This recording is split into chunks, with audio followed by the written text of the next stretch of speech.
आदमी क्रिकेटर बनना चाहता है, एक्टर बनना चाहता है, आपने एक स्पिरिचुअलिटी में यंगेस्ट रेकी हीलर जो ऑल इंडिया में आपको कहा जाता है, तो रेकी क्या है? रेकी आपके ही अंदर की,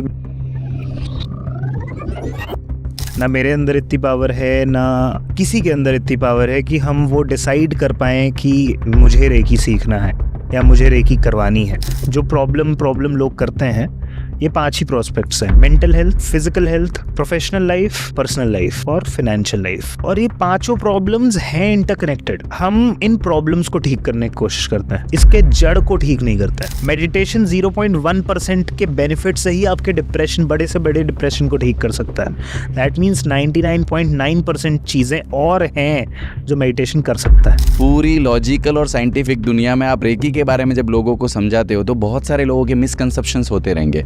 उसको आप कैसे टैकल करते हो, कैसे फेस करते हो?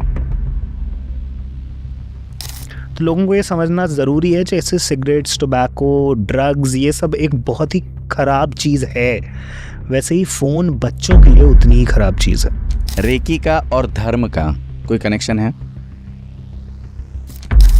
कुछ अनकही बातें शो में आपका बहुत बहुत स्वागत है।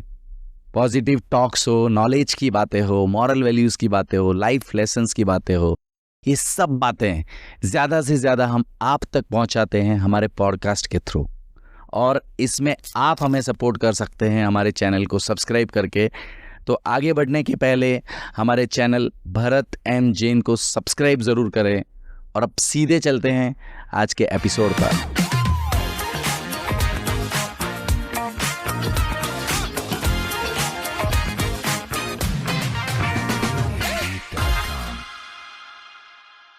आयुष जी, आपका बहुत बहुत स्वागत है। नमस्कार। हमारे शो कुछ अनकही बातों में, और बहुत सारी ऐसी बातें आपसे सुनना चाहेंगे जो आपने शायद कहीं पर भी शेयर नहीं की है।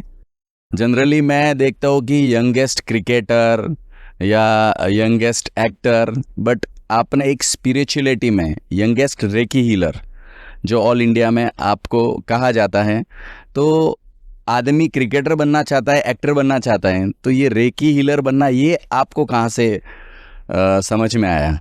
हर इंसान को कभी ना कभी जीवन में एक ऐसा पुश ज़रूरी है। अगर आप स्पिरिचुअलिटी में जीवन का एक सार समझना चाहते हैं, या अगर आपको जीवन में एक पर्पस चाहिए, तो एक ऐसा बड़ा इंसिडेंट होना ज़रूरी ही होता है कहीं ना कहीं आपकी लाइफ में। वही इंसिडेंट आपको पुश देता है। आज से अराउंड 10 से 11 साल पहले reiki came into my life, क्योंकि मेरा ऐसा मानना है कि ना मेरे अंदर इतनी पावर है ना किसी के अंदर इतनी पावर है कि हम वो डिसाइड कर पाएं कि मुझे रेकी सीखना है या मुझे रेकी करवानी है। ये reiki, that means universal life force energy, that means वो सुपीरियर एनर्जी ही डिसाइड करती है कि किसके पास ये मीडियम जाना है, कौन ये चीज़ कर सकता है लोगों के लिए, या किसके लिए खुद के लिए भी ये बेनिफिशियल होगा। तो उस समय सडनली आउट ऑफ नोवेयर मैं ध्यान करता था। मैं अराउंड 7 या 8 साल का था, तो पिताजी के माध्यम से ध्यान करना शुरू किया था। तो ध्यान की जर्नी जा ही रही थी, और as a kid breaks and pieces में वो जर्नी थी। लेकिन जब मैं 12 साल का हुआ, तो एक ऐसे शहर में, मैं मध्य प्रदेश के एक टाउन से आता हूँ, और एक ऐसा शहर जहाँ पे लोग एंजाइटी के बारे में बात नहीं करते थे, जहाँ पे लोग मेंटल हेल्थ के बारे में अवेयर नहीं थे, उस छोटे से टाउन में, जिसकी मे बी पॉपुलेशन भी अराउंड 2000 या 2500 ही होगी, वेरी स्मॉल विलेज। हाँ, तो वहाँ पे रेकी का कॉन्सेप्ट सीख जाना, रेकी की एनर्जी पहुँच जाना, मैं उसी को बहुत ज़्यादा डिवाइन इंटरवेंशन समझता हूँ कि उस छोटे से गाँव में रेकी पहुँच जाना। रेकी सीखने के बाद ये क्लियर नहीं था, क्योंकि मैं था भी 12 साल का, तो ये बिल्कुल भी क्लियर नहीं था कि करना क्या है, रेकी से मैं कैसे आगे लोगों की हेल्प कर पाऊंगा, ये लोगों की हेल्प करनी भी है रेकी से या नहीं, ये भी क्लियर नहीं था। सीख लिया था क्योंकि ध्यान करता था। एंड उसी के 3 से 4 महीने बाद एक ऐसी चीज़ हुई हमारे घर पे, एक ऐसा व्याख्या हुआ हमारे घर पे, जो अगर किसी के भी घर पे उस समय पे हो, तो वो सिर्फ उस व्यक्ति की प्रॉब्लम नहीं थी, वो पूरे घर की, पूरे परिवार की प्रॉब्लम थी। मेरे मदर को थ्रोट कैंसर डायग्नोज हुआ था, और उस समय पे कैंसर मतलब सिर्फ एक व्यक्ति को नहीं होता था, घर पे हर एक फैमिली मेम्बर को हो जाता था, क्योंकि वो वैसी ही परेशानी हर मेम्बर फेस करता था। तब मुझे रियलाइज़ हुआ सडनली उस टाइम पे, मेरे पिताजी काफ़ी सपोर्टिव हैं इस चीज़ में कि आगे करो, ध्यान करो, अध्यात्म से जुड़ो, तो वो काफ़ी रिलीजियस हैं इस मामले में। उस समय पे 3 महीने लगातार मैं रात को सोता था, और रात को जब सोने का समय होता था तो रेकी एक्टिवेट करके अपने हाथ को अपने मदर के थ्रोट में रख देता था, क्योंकि काफ़ी सारी चीज़ें सुनी थी अपने गुरु से, अपने ग्रैंड मास्टर जिन्होंने रेकी सिखाई है कि रेकी से ये होता है, मैंने ये ठीक किया है, रेकी ने वो चीज़ें ठीक की है। और आप मानेंगे नहीं, सेम डॉक्टर्स जिन्होंने डायग्नोज किया था कि उन्हें थ्रोट कैंसर है और इस स्टेज का कैंसर है, उन्होंने जस्ट एक फ्लूइड निकाला उनके थ्रोट से, एक लिक्विड निकाला सिरिंज के माध्यम से, और उन्होंने बोला कि इस प्रॉब्लम के लिए आपको दोबारा ज़िंदगी में कभी आने की ज़रूरत नहीं है। हो वो दिन है और आज का दिन है, शी इज़ कम्प्लीटली फाइन। तो ये फिल्मी डायलॉग है ना कि इस इंसिडेंट ने मेरे जीवन को 360 डिग्री बदल दिया। तो इस इंसिडेंट ने एक्चुअली पर्पस डाला दिमाग में, और कहीं ना कहीं मैं नीम गौरी बाबा जी से काफ़ी ज़्यादा कनेक्टेड हूँ। तो उनके ही प्रेरणा से ये आया कि लोग काफ़ी बड़ी बड़ी समस्याओं से भी जूझ रहे हैं, काफ़ी छोटी समस्याओं से भी जूझ रहे हैं। तो अगर रेकी एक वो माध्यम है जिससे लोगों की बड़ी से बड़ी और छोटी से छोटी समस्याएं दूर हो सकती हैं, तो क्यों नहीं। मीन्स रेकी के अंदर इतना पावर है कि वो कुछ भी बीमारी या कुछ भी प्रॉब्लम्स को सॉल्व कर सकती है। एक छोटी सी चीज़ ऐड करूँगा, रेकी आपके ही अंदर की वो पावर को चैनलाइज करती है। ओके, आपके अंदर ही पावर है, मतलब बाहर से आके कुछ ऐसा होता है वैसा नहीं, आपका अंदर का जो ऊर्जा, इनएक्टिव आप सिस्टम है, एनीवेज वे उस डिवाइन से कनेक्टेड है, और आप और वो एक है।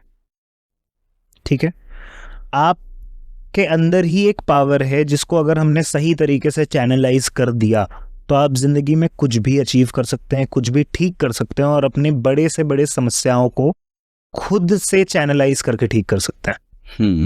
बट ये है कि अगर रेकी के अंदर इतना पावर है तो क्यों रेकी को व्यवस्थित तरीके से हाईलाइट नहीं किया जाता, या कैंसर जैसी बीमारी या बड़ी प्रॉब्लम सॉल्व हो सकती हैं तो क्यों इस तरफ बहुत ज़्यादा लोगों का लगाव नहीं है अभी तक। अवेयरनेस और प्लस भारत की विद्याओं पर बहुत सारे भारतीयों ने ही उसको संजो के नहीं रखा है। रेकी अगर आप अभी कहीं भी सर्च करेंगे, कहीं भी देखेंगे, तो रेकी में लिख कर आएगा कि एक जापानीज पद्धति है और जापान में री इन्वेंट हुई है। आप कहीं पे भी ये नहीं देखेंगे कि जापान में इन्वेंट हुई है, हर जगह आपको यही मिलेगा कि जापान में री इन्वेंट हुई है। अब एक मैं छोटी सी चीज़ बताता हूँ कि अभी तो आयुष मंत्रालय ने भी ये एक अथॉरिटी है उनके पास कि वो आपको योगा टीचर बना सकती हैं, लेकिन इस रूम में प्लस जो भी अभी ये पॉडकास्ट देख रहा है उसको ये पता है कि योग एक भारतीय संस्कृति है, भारतीय धरोहर है। ट्रू। अगर किसी को योग सीखना है और योग सीख के लोगों को योग सिखाना है तो उसका एक सर्टिफिकेट आता है, right, alliance certificate, right alliance certificate, 200 hours, 400 hours. वो सर्टिफिकेट कौन देता है आज के समय पे? भारत देता होगा? ट्रू, नहीं देता है। तो वो सर्टिफिकेट अमेरिका देता है। ओहो, मतलब योगा का बेस एक्चुअली इंडिया है, बट अब योगा आप प्रॉपर तरीके से कर रहे हो, सर्टिफिकेट यूएस दे रहा है। US they. अगर आपको इंटरनेशनली जाकर योगा सिखाना है दुनिया में तो आपके पास अमेरिका का सर्टिफिकेट लगेगा। और आज भी ऋषिकेश में जो आपको योगा सिखाने वाले मिलेंगे, कुछ आयुष मंत्रालय का भी देते होंगे, लेकिन बहुत से लोग क्योंकि इंटरनेशनली फोकस है तो अमेरिका देता है। पहली चीज़, संजोया नहीं गया, ये एक भारतीय पद्धति है। ये अध्यात्म के एक ऐसे वेद में लिखा हुआ है, अथर्ववेद के 144वें खंड में लिखा हुआ है स्पर्श चिकित्सा के बारे में। अहिल्या देवी पत्थर बन गई थी रामायण के समय पे। राम जी आए थे और सिर्फ स्पर्श से उनको शिला से नॉर्मल इंसान रूप में वापस लाए थे, सिर्फ स्पर्श से। ओहो, तो ये कहीं ना कहीं अगर हम कनेक्ट करने जाएं तो ये उस समय से है, राइट। लेकिन अगर हम आगे बढ़ें तो ग्रैंड मास्टर गौतम बुद्ध जो एक मिसाल है ध्यान और अध्यात्म में, वो स्पर्श चिकित्सा करते थे। लेकिन उस समय पे उनको ये पता था कि अगर ये सब तक पहुंच गई तो इसकी वैल्यू खत्म हो जाएगी और लोग इसको मिसयूज भी करना शुरू करेंगे। मिसयूज इस वजह से नहीं कि रेकी से कुछ साइड इफेक्ट्स होते हैं, मिसयूज इस वजह से कि बिजनेस बना देंगे या उसको सही तरीके से लोग आगे नहीं प्रभाव से कर किसी को नुकसान पहुंचाना है या जो भी है। एग्जैक्टली। तो फिर समय के साथ उन्होंने सिर्फ अपने एक डिसाइपल ग्रैंड मास्टर आनंद को सिखाया और समय के साथ वो भारत से लुप्त हो गई। तब वो जाके जापान में रीइन्वेंट हुई। अब धीरे धीरे 1989 से भारत में दोबारा रेकी के बारे में एक बात करनी शुरू की, अवेयरनेस करना शुरू हुआ। और धीरे धीरे अगर आप स्पेशली नोटिस करें पिछले 10 साल में इंडिया में स्पिरिचुअलिटी को लेकर काफ़ी ज़्यादा एक अवेयरनेस आ रही है और लोगों का मोड वो तरफ जा रहा है। एग्जैक्टली। और प्लस कोविड के बाद लोग एलोपैथी ये सारी चीज़ें तो चुन रहे हैं क्योंकि एक हिसाब से वो चल रही हैं चीज़ें, लेकिन मोस्टली लोग आध्यात्मिक चीज़ों पे ज़्यादा फोकस कर रहे हैं। तो समय के साथ कोशिश है कि हम इसको बढ़ाएं। राइट। अब कॉमन लैंग्वेज की मैं अगर नज़र से अगर आपको सवाल पूछता हूँ बहुत सिंप्लिसिटी में, तो रेकी क्या है? रेकी आपके ही अंदर की एक वो ऊर्जा है जो आपको सही कर सकती है। आपका शरीर 5 तत्वों से बना हुआ है। क्या है वो 5 तत्व? Fire element, air element, water element, earth element और स्पेस एलिमेंट। हम अर्थ एलिमेंट के लिए क्या करते हैं? अब जो हमारा शरीर, क्योंकि अगर मैं एक बात करूं तो हमारा ये शरीर 5 तत्वों से बना हुआ है। हर साइंस, हर आध्यात्मिक और हर रिलीजियस बुक यही बोल रही है। राइट। तो जब ये 5 एलिमेंट्स को हम स्ट्रॉन्ग करते हैं तो हम अर्थ एलिमेंट के लिए खाना खाते हैं, अर्थ से निकाल के सब्जियां लेते हैं। एयर एलिमेंट के लिए हम ऑक्सीजन लेते हैं। वाटर एलिमेंट के लिए हम पानी पीते हैं। स्पेस एलिमेंट के लिए ये चेयर रखी है, वो भी अपना स्पेस एलिमेंट यूज़ कर रही है। मेरा बॉडी यहाँ पे बैठा हुआ है तो ये जितनी भी स्पेस में मेरी बॉडी बैठी हुई है मैं वो स्पेस एलिमेंट भी यूज़ कर रहा हूँ। देन फायर एलिमेंट, हम टेम्परेचर बैलेंस कर रहे हैं। बीच बीच में जो अभी हम थोड़ी देर पहले भी कर रहे थे पॉडकास्ट के पहले, टेम्परेचर बैलेंस कर रहे थे, फायर एलिमेंट बैलेंस कर रहे थे। लेकिन ये 5 तत्व के शरीर से ऐसी क्या चीज़ है जब चली जाती है तो अपने अपने कल्चर और अपने अपने ट्रेडिशन के हिसाब से या तो इसको जला दिया जाता है या तो दफना दिया जाता है। ये शरीर जो 5 तत्व से बना है, इसके अंदर एक ऐसी चीज है जिसके इस शरीर से जाने के बाद से इस शरीर को जला दिया जाता है। आत्मा।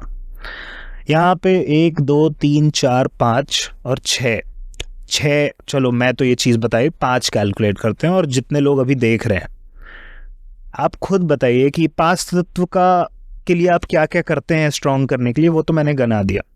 आप सोल के लिए क्या करते हैं? एक ऐसा तत्व जिसके ना होने से आपके शरीर का कोई अस्तित्व नहीं है, उसको जला दिया जाता है या तो दफना दिया जाता है as per their culture and tradition. कुछ नहीं करते हम लोग।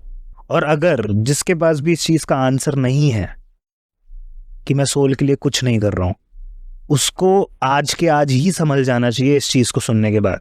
सोल के लिए आप एक्चुअली जो सोल का खाना है, जैसे एयर एलिमेंट का खाना है ऑक्सीजन, वाटर एलिमेंट का खाना है वाटर, वैसे सोल का खाना है ध्यान। सोल का खाना है उस डिवाइन से कनेक्ट करना। और जिस भी माध्यम से उस डिवाइन से आप कनेक्ट कर सकते हैं, जो भी नाम है, राम, अल्लाह, जीसस, कृष्ण, जो भी नाम से आपको कनेक्ट फील होता है, उससे कनेक्ट करने के जो भी माध्यम से आप उससे कनेक्ट कर रहे हैं, तो आप सोल को खाना खिला रहे हैं। चाहे वो भजन हो, चाहे वो ध्यान हो। स्पेशली जब रेकी हीलिंग हम करते हैं तो हम जो सिंबल्स हैं, जो प्रोसेस है, उससे डिवाइन से ही कनेक्ट करते हैं। तो रेकी बेसिकली आपकी सोल से जुड़े हुए हर दर्द को दूर करता है, क्योंकि सोल कभी दर्द में नहीं आ सकती, लेकिन सोल जिस शरीर से जुड़ी हुई है वो दर्द में आता है। उन सारी दर्द को हील करके आपके सोल की कनेक्टिविटी उस डिवाइन से बढ़ा देता है। राइट।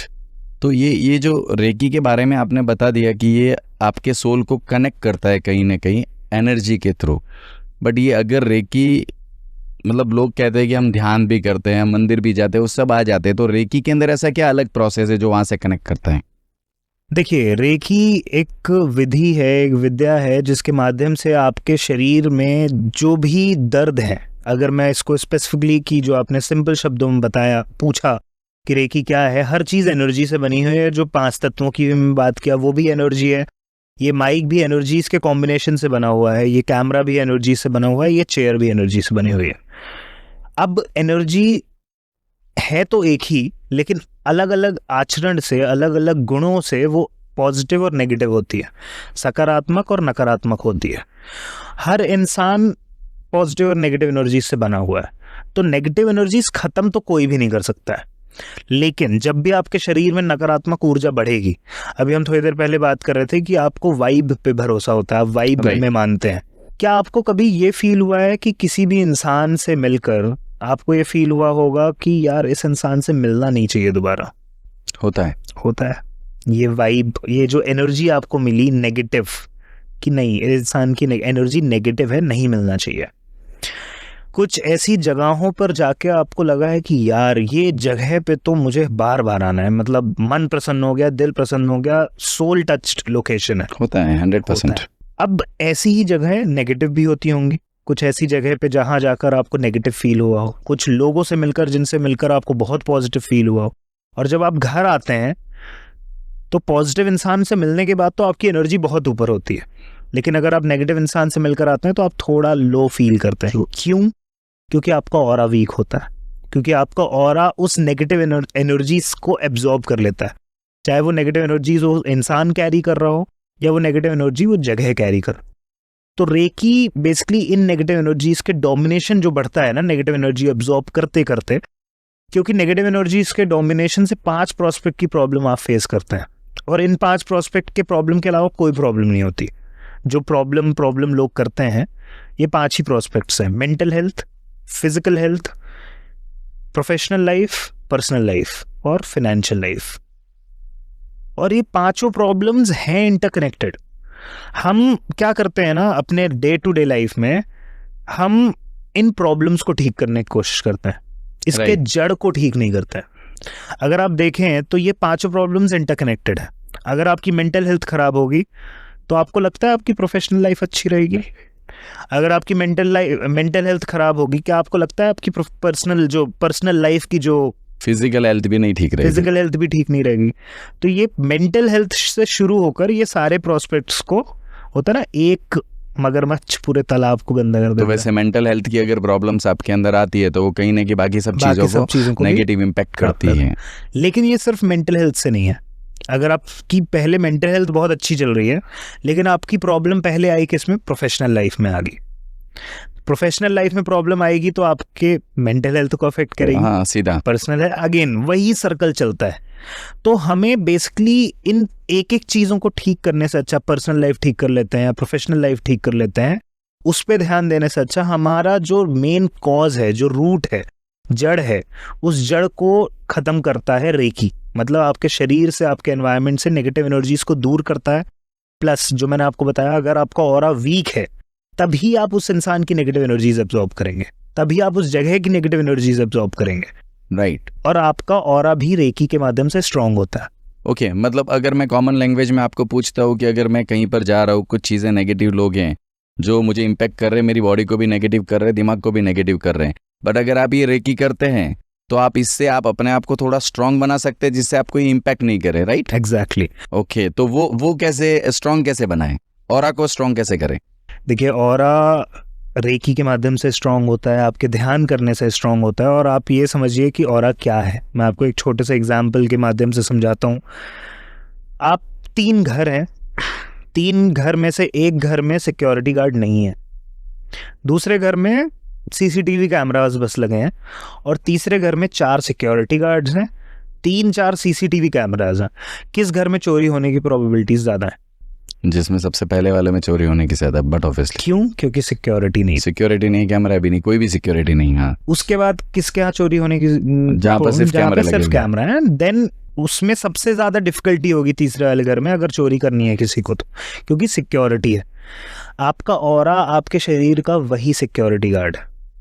अगर आपका ऑरा बहुत वीक है तो आप ये सारी नेगेटिव एनर्जीज एब्जॉर्ब करते जाएंगे और आपके शरीर से अच्छी अच्छी चीज़ें चोरी होती जाएंगी, पॉजिटिव एनर्जीज चोरी होती जाएंगी, प्रोफेशनल लाइफ की एनर्जी जो आप कैरी कर रहे हैं वो चोरी होगी, वाइस वर्सा जो 5 प्रोस्पेक्ट मैंने आपको गिनाए, राइट, चाहे वो पर्सनल, प्रोफेशनल, ये सारी चीज़ें चोरी होती जाएंगी।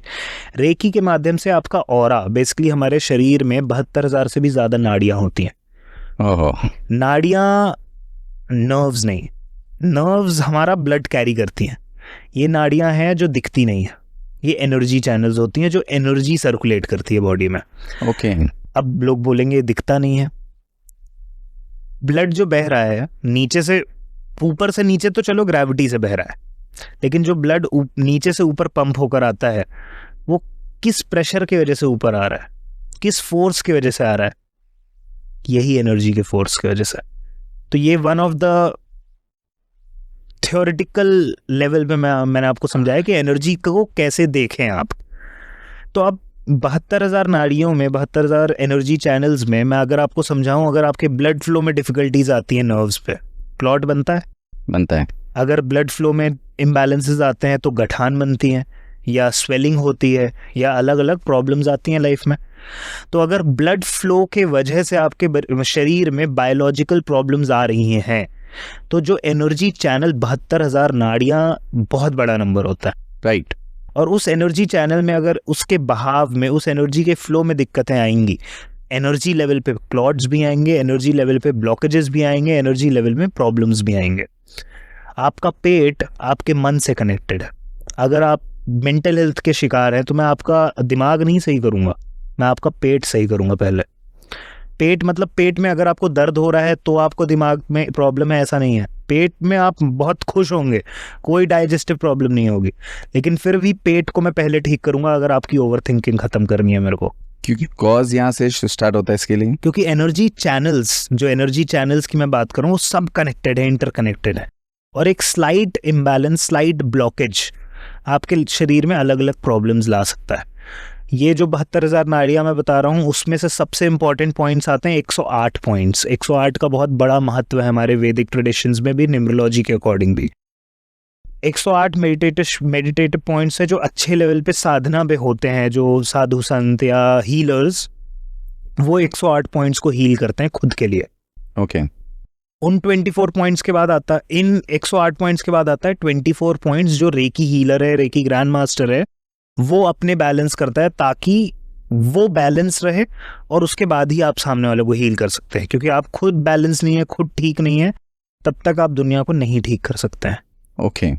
एंड फिर इन 24 पॉइंट्स के बाद आता है 7 चक्रास। तो अब 7 चक्रा तो हम सबने सुना है कि अगर आपका क्राउन चक्रा खराब है तो आपको ओवर थिंकिंग का इशू होगा, लेकिन आप उस 24 पॉइंट्स, फिर उस 108 पॉइंट्स और फिर उस 72,000 नाड़ियों तक नहीं पहुंचते हैं। राइट। और ये क्यों है एक चक्रा इतना बड़ा? क्योंकि इतने सारे एनर्जी चैनल्स जो हमारे बॉडी में हैं, तो फॉर एग्जांपल ये 2 एनर्जी चैनल्स हैं, तो ये जो इंटरसेक्शन पॉइंट बना, तो यहाँ से 2 लाइट्स हैं, तो यहाँ पे सबसे ज़्यादा लाइट जलेगी क्योंकि इंटरसेक्ट हो रहा है। वैसे ही सबसे ज़्यादा एनर्जी चैनल्स जहाँ पे इंटरसेक्ट हुए हैं, जहाँ से सबसे ज़्यादा लाइट आ रही है, वो है आपके 7 चक्रा। ओके। और 7 चक्रा अलाइन है आपके सुषुम्ना नाड़ी में, ईड़ा, पिंगला, और जो एक बीच की नाड़ी जो एक है उसके ऊपर, वो है सुषुम्ना नाड़ी, जो आपको उस ऊपर स्पेस से अर्थ के कोर तक कनेक्ट रखती है। ओहो, मतलब इसकी जो डेप्थ है वो बहुत बहुत डेप्थ है, मतलब हम समझने जाएंगे तो बहुत अंदर तक जा सकते हैं। तो मैं तो ये बेसिक तरीके से पूछता हूँ कि कोई आदमी यार उसको लगता है कि मैं बाहर जा रहा हूँ, मुझे कुछ नेगेटिव एनर्जी ऑब्जर्व मतलब कर रही, इम्पैक्ट कर रही मेरे ऊपर, तो उसको सिंपली अपनी लाइफ में ऐसा क्या करना चाहिए कि नेगेटिव चीज़ें उस पर इम्पैक्ट नहीं करें? वो पहले चीज़ जो बिना किसी के नीड से हो सकता है वो है ध्यान। उसको ध्यान सबसे पहले शुरू करना चाहिए। ध्यान एक ऐसी एक्टिविटी हर इंसान के लिए होनी चाहिए लाइफ में कि फॉर एग्जाम्पल मैं अगर बोलूँ आपको कि मैं नहा कर नहीं आया हूँ अभी, आप मेरे को कुछ नहीं बोलेंगे, लेकिन आपके मन में एक थॉट ज़रूर आएगा। वैसे ही अगर मैं आपको बोलूँ अभी कि मैं मेडिटेशन करके नहीं आया हूँ, सेम फीलिंग आपके अंदर जागनी चाहिए कि यार मेडिटेशन करके नहीं आया। इतनी इंपॉर्टेंट चीज़, इतनी रेगुलर एक्टिविटी होनी चाहिए आपके लाइफ में meditation. Plus meditation definitely slow processes में आपको बहुत सारी चीज़ें देता है, प्लस जो एंजाइटी, डिप्रेशन जो हम सुनते हैं आज के समय पे, मेडिटेशन 0.1% के बेनिफिट से ही आपके डिप्रेशन, बड़े से बड़े डिप्रेशन को ठीक कर सकता है। दैट मीन्स 99.9% चीज़ें और हैं जो मेडिटेशन कर सकता है। प्लस सेकेंड थिंग, आप रेकी हीलिंग सीख सकते हैं। मेरा एक विजन भी है लाइफ में कि हर एक घर में या हर दूसरे घर में एक रेकी हीलर हो, ताकि घर की ही प्रॉब्लम घर पे एक रेकी हीलर सॉल्व कर दे, या आसपास की रेकी हीलर उस प्रॉब्लम को ठीक कर दे। क्योंकि आज के टाइम में जिस हिसाब से रेकी लोग लेकर जा रहे हैं, या जिस हिसाब से जैसे अलग अलग नाम से लोग रेकी इंट्रोड्यूस कर रहे हैं, ताकि क्या हो, इन्वेंटेड बाय आयुष गुप्ता, कि मैंने इन्वेंट किया रेकी XYZ, है तो रेकी ही, लेकिन मैंने अपने हिसाब से एक ए डाल दिया और बोला ये मेरे तरफ से एक नया सिंबल। ये बहुत सारी चीज़ें हो रही हैं, तो वो रॉ बचा रहे, वो ट्रेडिशनल फॉर्म बचा रहे, और आगे जाके कोई भी इसका मिसयूज ना कर पाए, तो सभी सीखें इसको और अपने घर के डॉक्टर खुद बने, ये एक विजन है। तो अगर आप रेकी सीखते हैं तो आप रेगुलरली अपने 24 पॉइंट्स को बैलेंस कर पाएंगे, आप डे टू डे लाइफ में अपने चक्रास को बैलेंस कर पाएंगे। मैं तो आपका थ्रोट चक्रा फॉर एग्जांपल मैंने बैलेंस कर दिया, लेकिन आप बाहर गए, आपकी किसी से लड़ाई हुई और आपने गाली गलौज कर दी, क्या होगा उससे? मैं कितना भी हील करके भेजूं आपके थ्रोट चक्र को, आपका थ्रोट चक्र खराब हो जाएगा। क्यों? क्योंकि आपने एक तामसिक क्रिया की, दैट मीन्स गाली दिए, और जिसका सीधा कनेक्शन है आपके थ्रोट से। Okay, right. तो डे बाय डे आपको खुद को हील करने के लिए रेकी करते रहना चाहिए। लेकिन अगर आप रेकी हीलर नहीं कर पा रहे हैं या वो प्रैक्टिस के लिए आपके पास समय नहीं है, हफ्ते में, 2 हफ्ते में, 15 दिन में, 1 महीने में रेकी हीलर जिससे आपको कनेक्ट फील हो, उससे 1-2 सेशन, 3 सेशन लेते रहना चाहिए आपको। ये सुने आप, एक्चुअली मैं आपको ही बोलूँगा और इन लोगों को ही बोलूँगा कि इसको उस हिसाब से मत लीजिए कि मैं यहाँ पे बैठा हूँ तो मैं चाह रहा हूँ कि आप मुझ तक आएँ रेकी करवाने, इसलिए महीने में 2-3 सेशन बोल रहा हूँ। आप मेरे से नहीं तो किसी और से रेकी सेशन लें। मैं यहाँ पे बिल्कुल सेल करने नहीं बैठा हूँ कि मुझसे ही सेशन लीजिए। लाइफ में आपको रेकी के सेशंस लेने ही उससे चाहिए जिससे आपको कनेक्ट फील हो। राइट। मतलब रेकी का जो हीलर रहता है, जो सेशंस देता है, मतलब रेकी खुद के बॉडी के ऊपर भी काम करती है और आप दूसरों की बॉडी के ऊपर भी काम कर सकते हो, राइट जी। तो दूसरों की बॉडी के ऊपर ये जो काम करते हैं वो कैसे होता है? मतलब बहुत सारे लोग मुझे बोलते हैं कि अगर कोई दूर है, बहुत दूर है, तो भी रेकी से उसकी प्रॉब्लम को सॉल्व किया जा सकता है। ये सवाल मेरे वृंदावन रिट्रीट में भी आया था। हमने जब वृंदावन में रिट्रीट की थी, और उस समय मैं जनरली अपने डैड की स्टोरी नहीं बताता हूँ, बट मैंने उस टाइम पे शेयर किया था कि 2016 में जब वो एक ऐसे सिचुएशन में हॉस्पिटल में एडमिट थे जहाँ पे वो 17 डेज से हॉस्पिटल में ही थे। मैं उस सिचुएशन में था नहीं कि मैं रेकी कर पाऊँ उनकी, तो मेरे ग्रैंड मास्टर साउथ अफ्रीका से बैठ के उनकी सेशंस करते थे, और वो चीज़ जो हमें रेकी करने के बाद बताते थे, सेम चीज़ 2 घंटे बाद डॉक्टर्स हमें आके बताते थे। मुंबई का एक इसी स्टोरी का एक है कि मुंबई में एक बहुत बड़ा हॉस्पिटल है, नाम आई डोंट नो मैं पॉडकास्ट में लूँ या नहीं। उस हॉस्पिटल में उन्हें एक सर्जरी बोली गई थी कि 18 सितंबर को आप ये सर्जरी करवाइए। तो हमने अपनी, जाहिर सी बात है, हम अपने ग्रैंड मास्टर के पास गए। उन्होंने बोला कि इस दिन सर्जरी नहीं होनी चाहिए, इसके 1 दिन पहले या 1 दिन बाद, जो भी हो, इस दिन नहीं होनी चाहिए। और डॉक्टर्स ने बोला था 2% चांसेस हैं कि वो बच पाएंगे। इतना सीवियर था, मतलब इतनी सी भी रिस्क, इतना सा भी इधर उधर हम नहीं ले सकते थे। राइट। 17th को हो गया surgery and everything went well, he is very good, super. 18th को एक बेसिक सी सर्जरी थी वहाँ पे, जिसमें कोई रिस्क इन्वॉल्व नहीं था। एक बहुत ही बड़ा हॉस्पिटल और ओटी जहाँ पे इन्वर्टर्स होते हैं, 5 मिनट के लिए उस पूरे हॉस्पिटल का लाइट कट ऑफ था। हो। वो चीज़ अगर मेरे डैड के सर्जरी में होता तो वो 2% जीरो में कन्वर्ट हो जाता। राइट। इतनी पावरफुल है distance reiki. Coming to your second question कि रेकी, यही एक रीज़न है कि मैं रेकी से बहुत ज़्यादा कनेक्टेड हूँ। डेफिनेटली मैं टैरो भी करता हूँ, मैं न्यूमरोलॉजी भी करता हूँ, लेकिन शुरुआत रेकी से हुई है और रेकी ने बहुत से लोगों को फ़ायदा दिया है। मेरा इमोशनल कनेक्ट स्पेशली शुरुआत मेरे मम्मी पापा से किया उन्होंने, और उस वजह से एक मोटिवेशन मिला। और जितने भी लोग अभी तक हील हो पाए हैं रेकी से, एंड हील होते जाएंगे रेकी के ही माध्यम से। सेकेंड थिंग, रेकी दूसरों के लिए और खुद के लिए। तो रेकी में 5 लेवल्स होते हैं।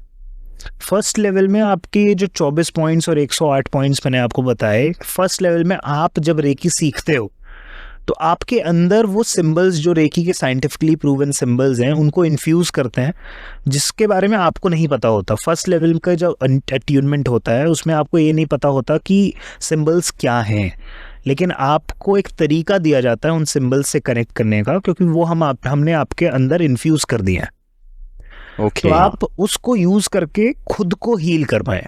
हम आपको सिंबल्स इसलिए नहीं बताते ताकि आप दूसरों की हीलिंग ना करें। फर्स्ट लेवल ये होता है।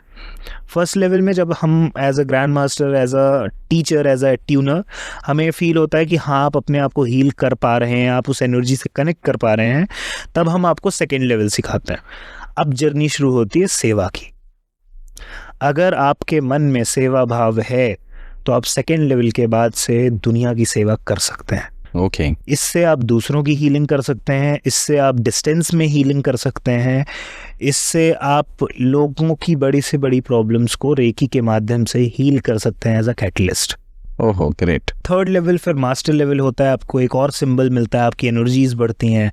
फिर फोर्थ लेवल में आप लोगों को रेकी सिखा सकते हैं, लेवल 1 से लेकर लेवल 3 तक आप एक इंसान को मास्टर हीलर बना सकते हैं फोर्थ लेवल सीखने के बाद। फिर आपकी एनर्जीज और बढ़ती हैं, आपके पास साइकिक सर्जरी आती है जिसमें आप इमेजिनरी सर्जरी कर सकते हैं।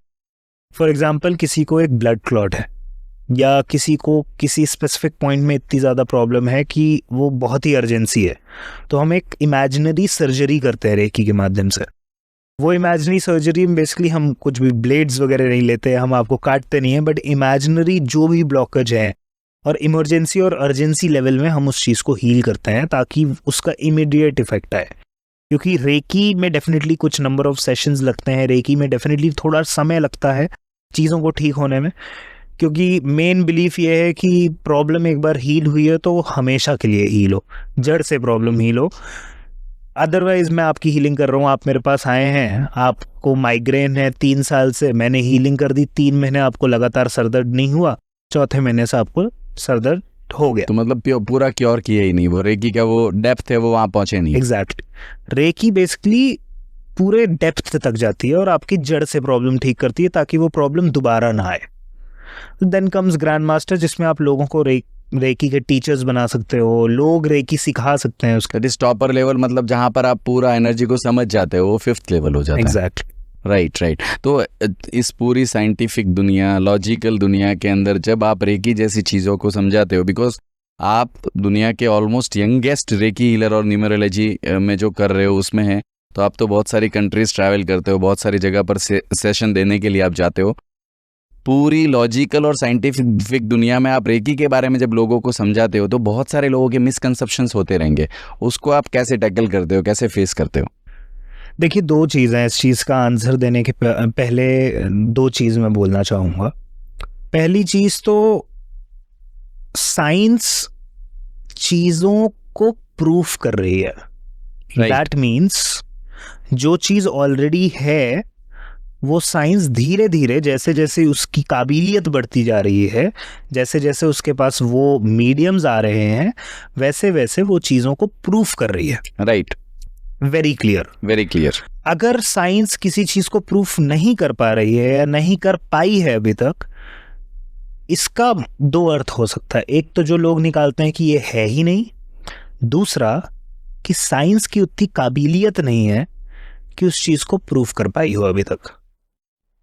Very simple. राइट। तो या तो आने वाले समय पे साइंस उन चीज़ों अपनी काबिलियत बढ़ा के उस चीज़ को प्रूव करेगी, या तो ये भी प्रूव करने की काबिलियत रख पाएगी साइंस कि ये नहीं है, क्योंकि साइंस अभी ये भी नहीं बोलती है कि ये है नहीं। साइंस बस ये बोलता है कि मैंने प्रूफ नहीं किया है अभी तक, प्रूवन नहीं है, दैट्स इट, प्रूवन नहीं है बस। दूसरी चीज, reiki is a scientifically proven healing therapy. Reiki एक साइंटिफिकली प्रूवन हीलिंग थेरेपी है and almost one of the healing therapy है जो साइंटिफिकली प्रूव्ड है। इसके पहले मैं एक और चीज़ बोलूँगा कि लोगों को ओपन होने की बहुत ज़्यादा ज़रूरत है। लोग अगर ये सोचें, जैसे हम ओपन होते हैं ना, कि हम अगर एक स्विमिंग पूल में हैं और स्विमिंग पूल में 10 फीट जाके हम ऊपर नहीं आ पा रहे हैं और हमारी सांस रुक गई है, उस समय पे जितने आप ओपन होते हैं ना कि कुछ भी हो जाए बचा लो,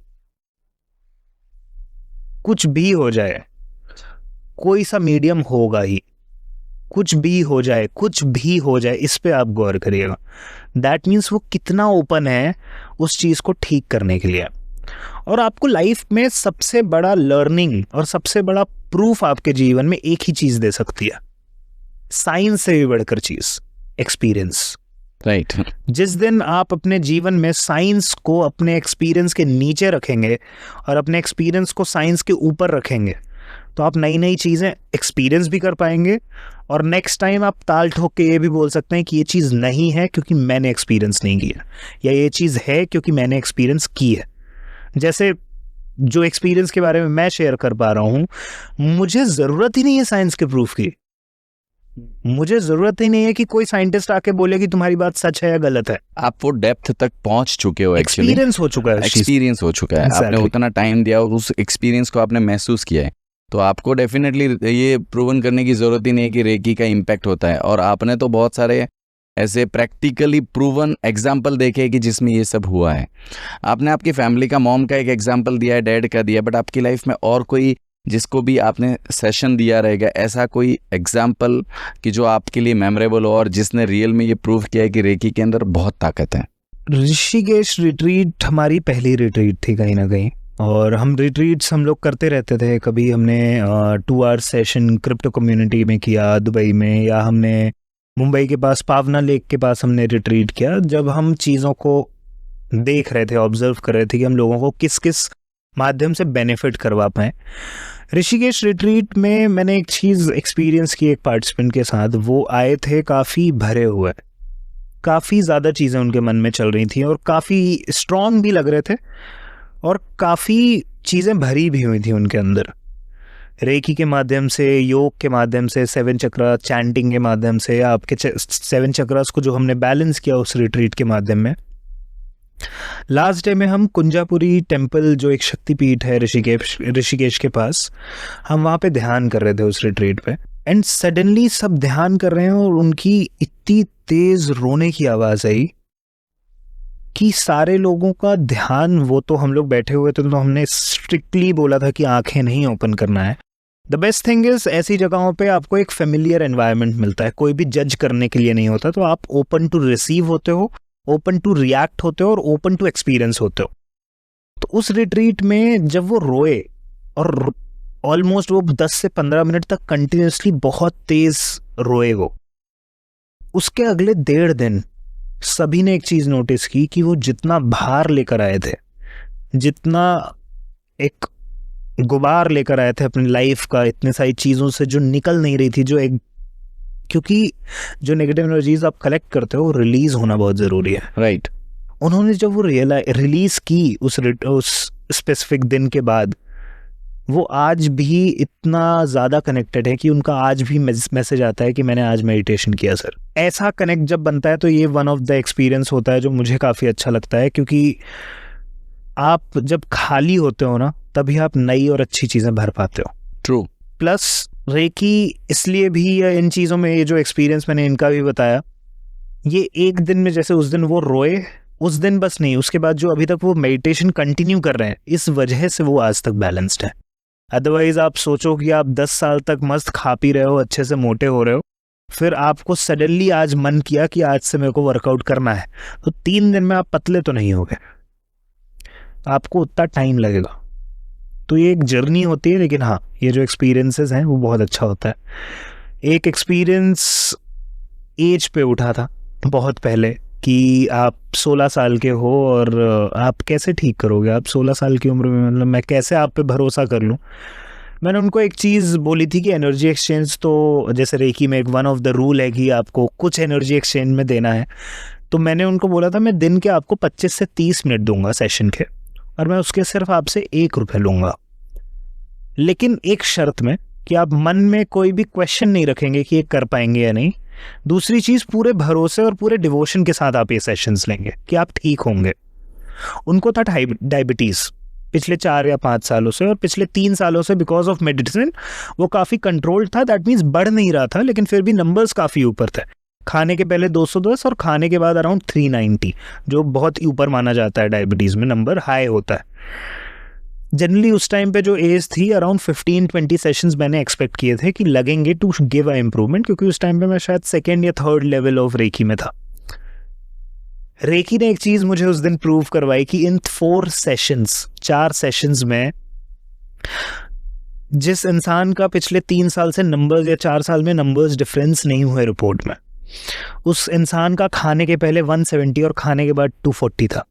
हाँ, ऐसे एक्सपीरियंस जब रेकी में मिलते हैं, जहाँ मैंने 15 सेशंस एक्सपेक्ट किए थे, वहाँ 4 सेशन में ये चीज़ दिखा दी। क्यों? क्योंकि वो चीज़ रेकी को दिखानी थी दुनिया को। राइट। मतलब रेकी का सबसे बड़ा एक पॉइंट ये भी है कि अगर आप रेकी करते हो तो आपको अंदर से एटलीस्ट ये विश्वास होना बहुत ज़्यादा ज़रूरी है कि इट विल वर्क। फेथ तो कहीं ना कहीं हर एक चीज़ में ज़रूरी है। मैं अगर यहाँ से चलूँ और मुझे भरोसा नहीं है कि मैं चल पाऊँगा तो मैं गिर जाऊँगा यहाँ पे। तो चलने में भी भरोसा ज़रूरी है, भगवान को मानने जिस में भी तरीके भरोसा से आप ज़रूरी है। डॉक्टर पे मेडिसिन पे भरोसा करते हो, उस तरीके से आप रेकी पे बिलीव करके देखो, और अच्छे से अगर आप मन से करते हो तो चीज़ें सॉल्व हो सकती है, प्रॉब्लम सॉल्व। एग्जैक्टली, बिना भरोसे के रेकी काम ही नहीं करेगी। I will add this, right. भरोसा तो इम्पॉर्टेंट है। अनटिल अनलेस आप हॉस्पिटलाइज्ड हो और आप उस चीज़ का कंसेंट नहीं दे सकते कि हाँ मेरी रेकी करो, आपकी फैमिली कंसेंट दे सकती है, लेकिन आप एक कॉन्शियस लेवल पे हो तो आपका एग्री करना कि हाँ रेकी करवाना है मुझे रेकी पे भरोसा है, और अगर आप ट्रस्ट और डिवोशन के साथ रेकी करवाते हो तो आपको ज़रूर से ज़रूर रिजल्ट दिखेंगे, ये श्योरिटी है। मैंने तो देखा है आपको कि आप वृंदावन से, भगवान श्री कृष्ण से, भगवान श्री राम से बहुत कनेक्टेड हो और बहुत ज़्यादा भगवान के प्रति आपके भाव रहते हैं। रेकी का और धर्म का कोई कनेक्शन है? देखिए, एक चीज़ जो मैंने आपको बोला कि रेकी हमें मदद करवाती है उस सुपीरियर एनर्जी से भी कनेक्ट करवाने के, और मैंने इनिशियली एक चीज़ बताई कि ये जो धर्म है, स्पेशली जो धर्म से मैं बिलोंग करता हूँ एटलीस्ट, उसमें अथर्ववेद की ही ये विद्या है। अथर्ववेद के 144वें खंड में ही लिखा हुआ है स्पर्श चिकित्सा के बारे में, और रेकी वही स्पर्श चिकित्सा है। तो धर्म से तो डेफिनेटली कनेक्टेड है, लेकिन अगेन मैं इसको थोड़ा उस तरीके से भी लेके जाऊंगा क्योंकि रेकी ने मुझे काफ़ी बड़ा माध्यम दिया है और काफ़ी मेजर सपोर्ट दिया है लाइफ में, उस सुपीरियर एनर्जी से कनेक्ट करने के लिए, उस हनुमान जी से कनेक्ट करने के लिए, उन राम जी से कनेक्ट करने के लिए। तो रेकी को मैं इस तरीके से ही मानता हूँ कि ये वन ऑफ द मीडियम है जिसके थ्रू आप उससे कनेक्ट कर सकते हैं, और दुनिया में तो काफ़ी सारे अलग अलग तरीके हैं जिसके थ्रू आप उस डिवाइन तक पहुंचते हैं, और नाम भी अलग अलग हैं उस डिवाइन के। तो मैं रेकी को थोड़ा इस नज़रिए से भी देखता हूँ। ट्रू। रेकी की बात कर रहे थे तब साथ में भगवान श्री राम का नाम आया, भगवान श्री हनुमान का नाम आया, कृष्ण का नाम आया, वृंदावन का नाम आया। भगवान श्री राम और भगवान श्री कृष्ण से ऐसी कोई चीज़ें जो आपने सीखी है और अपनी लाइफ में इम्प्लीमेंट की है? राम जी से धर्म में रहकर कर्म कैसे करते हैं ये सीखना बहुत ज़रूरी है। आपको क्या लगता है कि उनको बस सांस लेनी थी और रावण खत्म हो जाता? भगवान थे ना, वो विष्णु अवतार थे ना, फिर भी उन्होंने इतनी कहानियां क्यों की? क्योंकि उनको ये दिखाना था कि धर्म में रहकर आप कर्म करोगे तो अर्थ और मोक्ष अपने आप आ जाएगा। ये चीज़ मैं उनसे सीखता हूँ। और श्री कृष्ण जी से तो डेफिनेटली, मतलब भगवत गीता में उन्होंने इतनी सारी सीख दी है कि कोई एक बोलना थोड़ा कम होगा, लेकिन जो एक जीवन में मेरा मानना है और जीवन में मेरा जो सिद्धांत है कि जीवन में हर एक चीज़ अपने कारण की वजह से हो रही है। अगर मैं अपना हाथ यहाँ से यहाँ भी उठा रहा हूँ तो ये मैं नहीं उठा रहा हूँ। अगर मैं हाथ यहाँ से यहाँ उठा रहा हूँ तो ये मेरा हाथ उठ रहा है, और जो मैं कर सकता हूँ एट द मोमेंट वो मैं सिर्फ ऑब्जर्व कर सकता हूँ कि मेरा हाथ यहाँ था और मेरा हाथ यहाँ आया है, क्योंकि मैं सिर्फ ऑब्जर्वर हूँ। अगर मैं बोलूँ कि मैं कौन हूँ तो मैं सिर्फ ऑब्जर्वर हूँ। तो यही मैं कर सकता हूँ, ये मैंने उससे भी सीखा। और प्लस इसी चीज़ को अगर मैं एक स्पेसिफिक, जो बहुत लोगों को पता है कि कर्म करो फल की चिंता करो, राइट, इन उस एक स्पेसिफिक लाइन से मैं इतनी डेप्थ तक जा पाया क्योंकि कहीं ना कहीं उस लाइन में इतनी डेप्थ थी जब श्री कृष्ण जी ने बोला कि कर्म करो फल की चिंता मत करो। राइट। एक मैंने आपकी प्रोफाइल पे देखा था, अनंत ऊर्जा सफ़र। अनंत ऊर्जा सफ़र क्या है ये? मैं जब भी अनंत ऊर्जा सफ़र के बारे में बात करूं तो मेरे दिमाग में सबसे पहला नाम आता है बाबा जी का, नीम करोली बाबा जी महाराज का।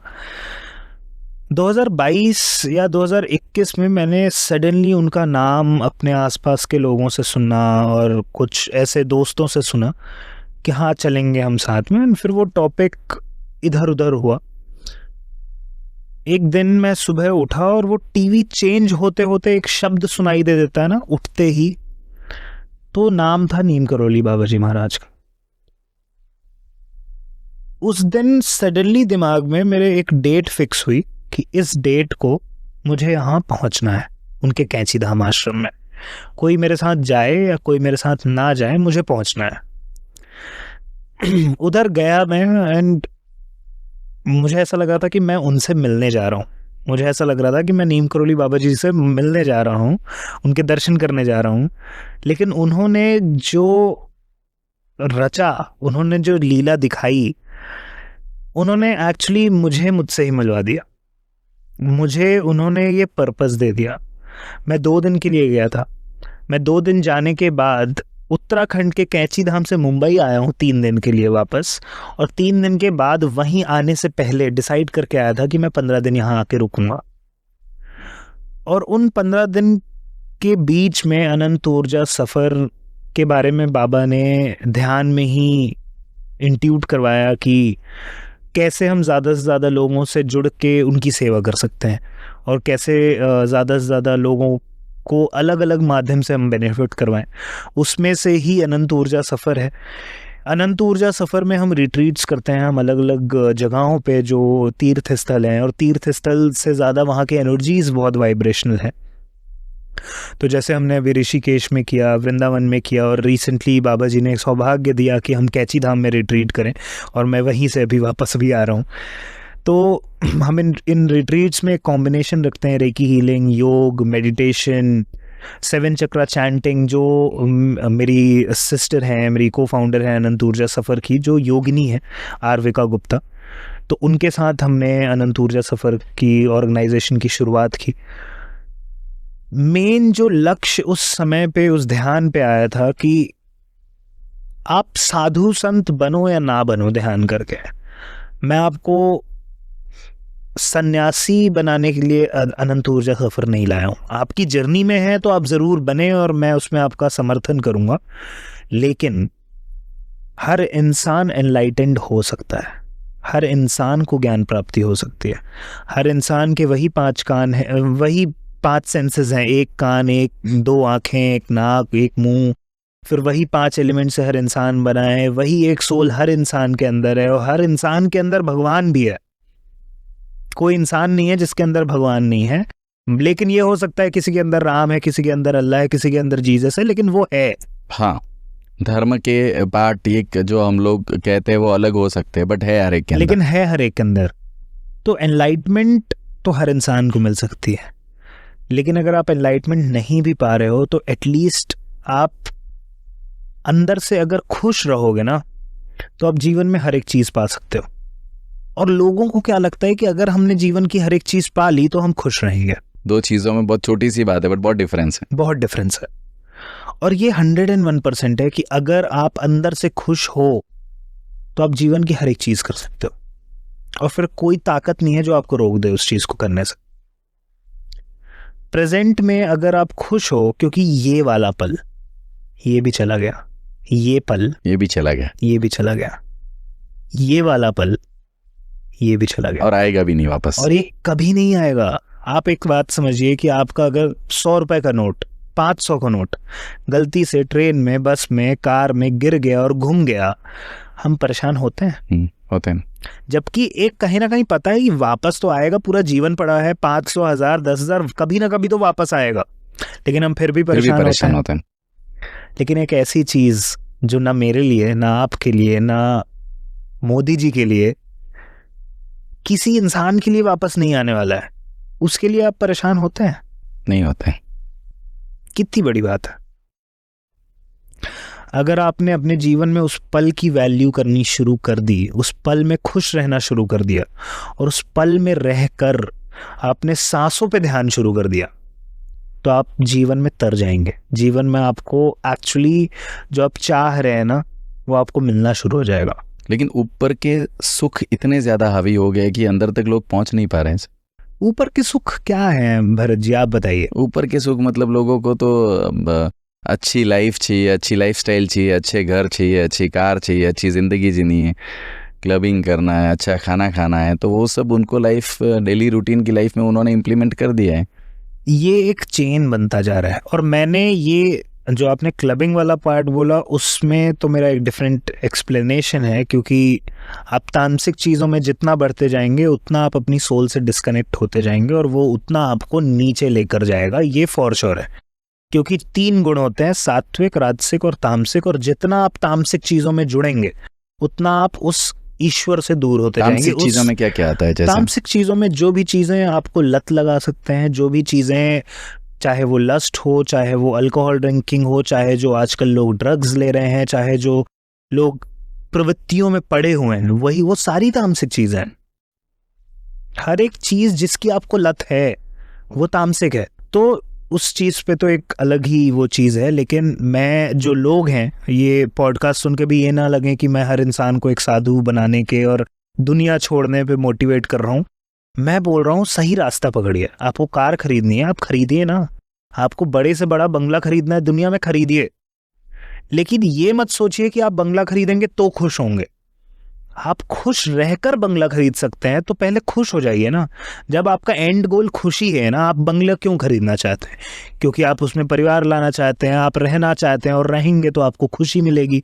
आप कार क्यों खरीदना चाहते हैं? आप लॉन्ग ड्राइव में जाएंगे, आप दुनिया में से मिलेंगे, आपकी लोग कार देखेंगे तो उनको अच्छा लगेगा। और क्यों ये सब? क्योंकि आपको इससे खुशी मिलेगी। एंड ऑफ द डे गोल वही है, गोल वही है। तो पहले वो पूरा कर लीजिए, और फिर ये सारी चीजें मिलेंगी आपको, और 100% मिलेंगी अगर आप अध्यात्म से अपनी सोल के साथ कनेक्ट करके उस सोल का खाना देना अगर आप शुरू कर देंगे, तो ये सारी चीजें ऑटोमेटिकली आपको मिलनी शुरू हो जाएंगी। मतलब खुशी का रास्ता एक्चुअली है ये, खुशी का रास्ता जो स्टार्ट है, हम उसको चूज एंड में कर रहे हैं कि भाई ये सब करेंगे तो खुश रहेंगे, जबकि होना ये चाहिए कि खुश रहेंगे तो ये सब हो जाएगा आराम से। बहुत अच्छा सा एग्जाम्पल है कि एक मेरे बहुत ही अच्छे मित्र हैं, दिल्ली से हैं वो, और वो अभी सिंगापुर रहते हैं। उनकी बहुत ज़्यादा इच्छा हुई बीच में, और वो मुझसे शेयर कर रहे थे कि मैं बहुत समय से कोशिश कर रहा हूँ और मुझे कार लेना है। और कार का उन्होंने नाम बताया, जैगवार। उनके पास ऑलरेडी 2-3 कार्स थी, वो एक इच्छा हुई होगी, तो उन्होंने बोला कि करते हैं इसके लिए कुछ। तो उन्होंने एक कार ले ली जैगवार अगले 1.5-2 महीने के अंदर। उनकी एक इच्छा पूरी हो गई। अब इंसान है, दूसरी इच्छा आई, अब कुछ दूसरी चीज़ से रिलेटेड। अब वो एक दिन वो कार में ही बैठे हुए थे, उसी जैगवार में जो उन्होंने खरीदी थी। और फिर वो मुझसे वो इच्छा शेयर करते करते, क्योंकि ऑलमोस्ट 6-7 महीने हो गए उस इच्छा को पूरा करने की कोशिश करने में, वो इच्छा पूरी नहीं हो रही थी उनकी। और वो उसी जैगवार में बैठ के मुझसे कॉल पे रोए हैं कि मेरी वो इच्छा पूरी नहीं हो रही। अब आप देख रहे हैं इंसान कहाँ जा रहा है। एक इच्छा जो उसके लिए टॉप प्रायोरिटी पे थी, जैगवार, वो उसको मिल गई। लेकिन दूसरी इच्छा जब उसने किया और वो पूरी नहीं हुई, तो उसी इच्छा पे बैठ के वो रो रहा था। So that was not ultimate, वो खुशी थी नहीं तुम्हारी, वो खुशी ही नहीं थी। वो दूसरी इच्छा भी पूरी हो जाती है अगर उसकी, तो तीसरी इच्छा में रोता हो। तो आप अगर अंदर से खुश हैं, तो अगर आपकी इच्छाएं एक पूरी हो रही है, दूसरी पूरी नहीं हो रही है, तब भी आप खुश हैं। पूरी हो रही है तब भी आप खुश हैं। आपको वो मिले तो खुश हैं, आपको वो ना मिले तो खुश हैं। कितना प्यारा एनवायरनमेंट ही कितना अच्छा है, आप हर मोमेंट में खुश हैं। तो खुशी एक्चुअली है आपके अंदर, उसको आप खोज बाहर रहे हो। ये उस स्वर्ण मृग के जैसा है। जैसे श्री राम जी के युग में रामायण में स्वर्ण मृग था ना, वो आज के समय पे कस्तूरी मृग के नाम से जाना जाता है। वो कस्तूरी मृग पूरे जीवन काल में अपने पूरे जंगल में खोज डालती है कि ये खुशबू आ कहाँ से रही है। एक कस्तूरी मृग होती है जिसके अंदर एक मस्क पाया जाता है, एक खुशबू पाई जाती है, और उससे वंस दे आर डेड उसको यूज़ करके लोग बहुत सारे और भी चीज़ें करते हैं लीगली। तो वो पूरा जंगल ढूंढती है वो मृग, वो हिरन, की वो खुशबू आ कहाँ से रही है। और जब वो अंत में मरती है तो उसको पता चलता है कि वो खुशबू उसके अंदर ही है। और सेम चीज़ आज के टाइम पे इंसान के साथ हो रही है कि वो पूरी दुनिया खोज डालता है कि यहाँ से खुशी मिल जाए, मैं इससे शादी कर लूँगा तो मुझे खुशी मिल जाएगी, मैं इसको डिवोर्स दे दूँगा तो मुझे इससे खुशी मिल जाएगी, मेरे पास ये आ जाएगा तो मैं खुशी मिल जाएगी। और जब वो लास्ट में पता चलता है कि क्या खुशी देता, सिर्फ राम नाम। क्या खुशी देता, वो खुशी आपके अंदर ही है। वो आप जितना बाहर ढूंढ रहे थे वहाँ कुछ नहीं था, राइट। वो सब आपके अंदर ही था। तो आपको अंत में, अगर आप ये सुन भी रहे हैं, तो आप जितने लोग सुन रहे हैं उसमें से 20% लोग भी इम्प्लीमेंट कर लिए इन बातों पे, तो मैं मानूंगा कि सफल था। राइट। और मैं आपको बताऊंगा, अगर आपने इम्प्लीमेंट कर दिया तो आप सफल हो जाएंगे। हाँ, मतलब आपकी लाइफ खुश हो जाएगी, भले ही आप कर, मैं बोल रहा हूँ उसके लिए आप कर रहे, बट चेंजेस और उसका प्लस पॉइंट आपको ही मिलने वाला है। हाँ। रेकी, अब जब रेकी के बारे में हम बात कर रहे हैं तो बहुत सारी बातें आपने कही है कि रेकी आपको इंटरकनेक्ट करती है, आपके सोल को कनेक्ट करती है। एक कॉमन आदमी जिसकी लाइफ में अगर बेसिक कुछ प्रॉब्लम चल रही है और वो रेकी का सेशन करने के लिए शायद नहीं जा सकते हैं, समझो उसके रिलेशनशिप में इश्यूज चल रहे, प्रॉब्लम चल रहे हैं, तो ऐसी कुछ बेसिक चीज़ें आपके हिसाब से क्या करनी चाहिए कि वो प्रॉब्लम्स उसकी लाइफ से दूर हो जाए? देखिए, बहुत सारे अलग अलग प्रोस्पेक्ट में अलग अलग चीज़ें हैं। सबसे पहले चीज़ आपको ये ध्यान देना चाहिए कि आप जब भी नहाने जा रहे हैं तो आपके बकेट में 1 से 2 चम्मच रॉक सॉल्ट डालना चाहिए। सेंधा नमक नहीं, रॉक सॉल्ट। रॉक के जो क्रिस्टल फॉर्म्स होते हैं ना, वो डालना चाहिए आपको उस बकेट में। और अगर आप बकेट से नहीं नहा रहे हैं, शावर ले रहे हैं, तो एक मग में 1 चम्मच वही सॉल्ट डालिए। बीच में, एंड में या शुरुआत में वो मग यूज़ करिए, क्योंकि रॉक सॉल्ट आपके आसपास एनवायरनमेंट में और आपके बॉडी से जो ऑरा के बीच में जो डिस्टेंस होती है, उसके अंदर की नेगेटिव एनर्जीज को डे टू डे लाइफ में क्लेंस करता जाता है। ये एक चीज़ आपको शुरू करना चाहिए। वैसे अलग अलग फेस्टिवल्स आते हैं, अलग अलग मोमेंट्स आते हैं जहाँ पे आप अलग अलग चीज़ें, रिचुअल्स करके अपनी एनर्जीज को क्लेंस कर सकते हैं। जैसे अभी होलिका आई थी तो मैंने सोशल मीडिया में शेयर किया था, तो वो फेस्टिवल वाइज, फेस्टिवल में क्या होता है ना, फेस्टिवल के समय पे प्लैनेटरी पोजीशन ऐसी होती हैं और उन प्लैनेटरी सिचुएशन में जो हम बता रहे हैं वो अगर आप करते हो तो आपको उस तरीके के रिजल्ट्स दिखने शुरू होता है। राइट। तो जैसे अभी आपने ये एक पॉइंट बताया कि अगर ये चीज़ करते हो तो नेगेटिव चीज़ें आपसे दूर रहती है। वैसे पर्टिकुलर जैसे मैंने आपने होली का बताया, तो होली की टाइम ऐसा क्या करना चाहिए या दिवाली की टाइम ऐसा क्या करना चाहिए एटलीस्ट कि उनकी लाइफ में चेंजेस आए? जैसे हम होली को हमेशा किससे जोड़ते हैं? हम धन और लक्ष्मी को हमेशा किस त्योहार से जोड़ते हैं? दीपावली से। दीपावली से। हम दीपावली में बहुत सारी पूजाएं करते हैं लक्ष्मी जी की, लेकिन हमें स्पेशली जब हम होलिका में हैं, होलिका दहन के दिन या होली के दिन, आपको पीला या नारंगी वस्त्र, मतलब ऑरेंज कलर का कोई कपड़ा पहनकर विष्णु जी और लक्ष्मी जी का ध्यान करना चाहिए। इससे आपके लाइफ में एक्चुअली लक्ष्मी जी अट्रैक्ट करेंगे। लक्ष्मी मतलब वो रुपए नहीं होते, लक्ष्मी मतलब यश, वैभव, कीर्ति प्लस प्रॉस्पेरिटी। ये चीज़ आप होली के दिन अगर आप पूजा करते हैं, होली के दिन अगर आप सिर्फ ध्यान करते हैं, तो आपको ये चीज़ें अट्रैक्ट हो सकती हैं। आप अपने डे टू डे लाइफ में, एक वसुधा सिंबल है जो मैं आपको आफ्टर पॉडकास्ट शेयर कर दूंगा, जो आप इनको लिंक प्रोवाइड कर सकते हैं। वसुधा सिंबल एक सिंबल है जो आपको ओवरऑल वेल्थ अट्रैक्शन के लिए, वही यश, वैभव, कीर्ति और ऑफ कोर्स जो मनी रिलेटेड चीज़ें हैं, उस चीज़ को बैलेंस करता है। तो वो आपको अपने फ़ोन के लॉक स्क्रीन में रखना है। लॉक स्क्रीन क्यों? क्योंकि जितना ज़्यादा, जिस जगह पे सबसे ज़्यादा आपकी नज़र जाती हो उस जगह पे वो सिंबल होना चाहिए। और आज के टाइम पे phone is one of the medium, तो वो कर सकते हैं। स्पेशली अगर आपको रिलेशनशिप में कुछ इम्बैलेंसेस आ रहे हैं तो आपको एक क्रिस्टल आता है, रोज क्वार्ट्ज क्रिस्टल, वो आप पहन सकते हैं, या आप अपने घर पे उसका ट्री रख सकते हैं, उसका रॉ फॉर्म रख सकते हैं। उससे आपको पर्सनल लाइफ में काफ़ी चेंजेस देखने को मिलेंगे। और ऐसी बहुत सारी चीज़ें हैं, अलग अलग चीज़ें। एक कॉमन प्रॉब्लम्स और रिलेशनशिप के अलावा जो प्रॉब्लम्स है कि पेरेंटिंग्स की, बच्चे जो है ना बहुत मस्ती करते हैं, कहना नहीं मानते, बहुत प्रॉब्लम्स होती हैं। किस एज के बच्चों की बात कर रहे हो आप, ये बताओ? बच्चे मतलब ये 5 से लेके 15 साल के बीच के जो बच्चे रहते हैं जनरली, जो घर पे सबसे ज़्यादा भी पेरेंटिंग के इश्यूज आते हैं कि बच्चे कहना नहीं मानते। तो ऐसी कुछ चीज़ें हैं पर्टिकुलर करने से कि उनके अंदर एक अच्छी एनर्जी चैनलाइज हो बच्चों के अंदर और वो अच्छी राह पर चले। बच्चे एटलीस्ट 5 से 7-8 साल तक पे तो मैं बोलूँगा क्या रेमेडी करना है, बच्चे हैं उनको एक्सप्लोर करने दीजिए। इतना उनको रेमेडीज़ में, और अभी से उनको ये बैरियर्स ही मत दिखाइए कि ये रेमेडी करनी पड़ती है लाइफ में या वो रेमेडी करनी पड़ती है। क्योंकि आपको ही पता है कि जब आप इन सारी चीज़ों से दूर थे तो कितने प्यारे तरीके से आपका बचपन चल रहा था। लेकिन ये भी बात ट्रू है कि उस समय पे आप माया से भी कनेक्टेड नहीं थे। आप कोई रेमेडी करें या ना करें, एक चीज़ आपको स्पिरिचुअल लेवल पे पता होना चाहिए कि जो आज के समय पे फ़ोन है ना, आज के समय पे फ़ोन एक सबसे बड़ा दुश्मन बनते जा रहे हैं। स्पेशली बच्चों के कंसंट्रेशन, फोकस और बच्चों के ओवरऑल ग्रोथ में बहुत बड़ा बैरियर है फ़ोन्स। फ़ोन सबसे बड़ा नशा है लोगों के लिए। फ़ोन बच्चों के लिए तो सबसे बड़ा नशा है, और बच्चों का अगर फ़ोन छूटा मतलब मैं बोल रहा हूँ अगर नशे करवाने ही है तो बच्चों को 10 रुपए की सिगरेट आती है, 15 रुपए की सिगरेट आती है, 30 रुपए की सिगरेट्स आती हैं, वो पिलाइए ना। सस्ते नशे करवाइए। आपको क्यों 1.5 लाख रुपए के फोन खरीद के उनको मेंटल नशे करवाने? सही बात नहीं है। लगा होगा शौक लोगों को ये सुन के। आपने जैसे ही सुना कि ऐसे नशे जो आपको फिजिकल हेल्थ से अफेक्ट कर रहे हैं, ऐसे नशे जो आपके लंग्स को खराब करेंगे, आपके पूरे शरीर को खराब करेंगे और आपके ओवरऑल सोच, आपकी मानसिकता, आपके शरीर को सब डिस्ट्रॉय कर सकते हैं, आपको वो सुन के आपको शौक लगा कि मैं ऐसे कैसे बोल रहा हूँ। लेकिन एक ऐसी चीज जो आपके लिए मेंटल नशा है, फोन। तो जब मैं आपको फोन की बात कर रहा था कि फोन अच्छा नहीं है, फोन नशा है लोगों के लिए, या फोन बच्चों के लिए अच्छा नहीं है, क्या आप उतने गौर से सुन रहे थे उस समय पे?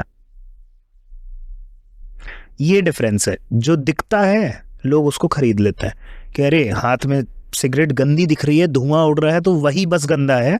फोन में अच्छी लाइट आ रही है, फोन में मूवी चल रही है, फोन में आप रील स्क्रॉल कर सकते हो, तो वो बहुत अच्छी चीजें होंगी।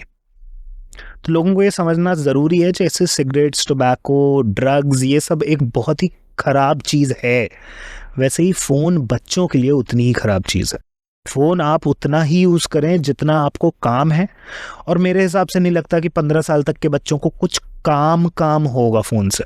तो जितना ज़्यादा आप उनको दूर रख सकते हैं, और वो दूर रख के बच्चों को आप ध्यान शुरू करवाइए।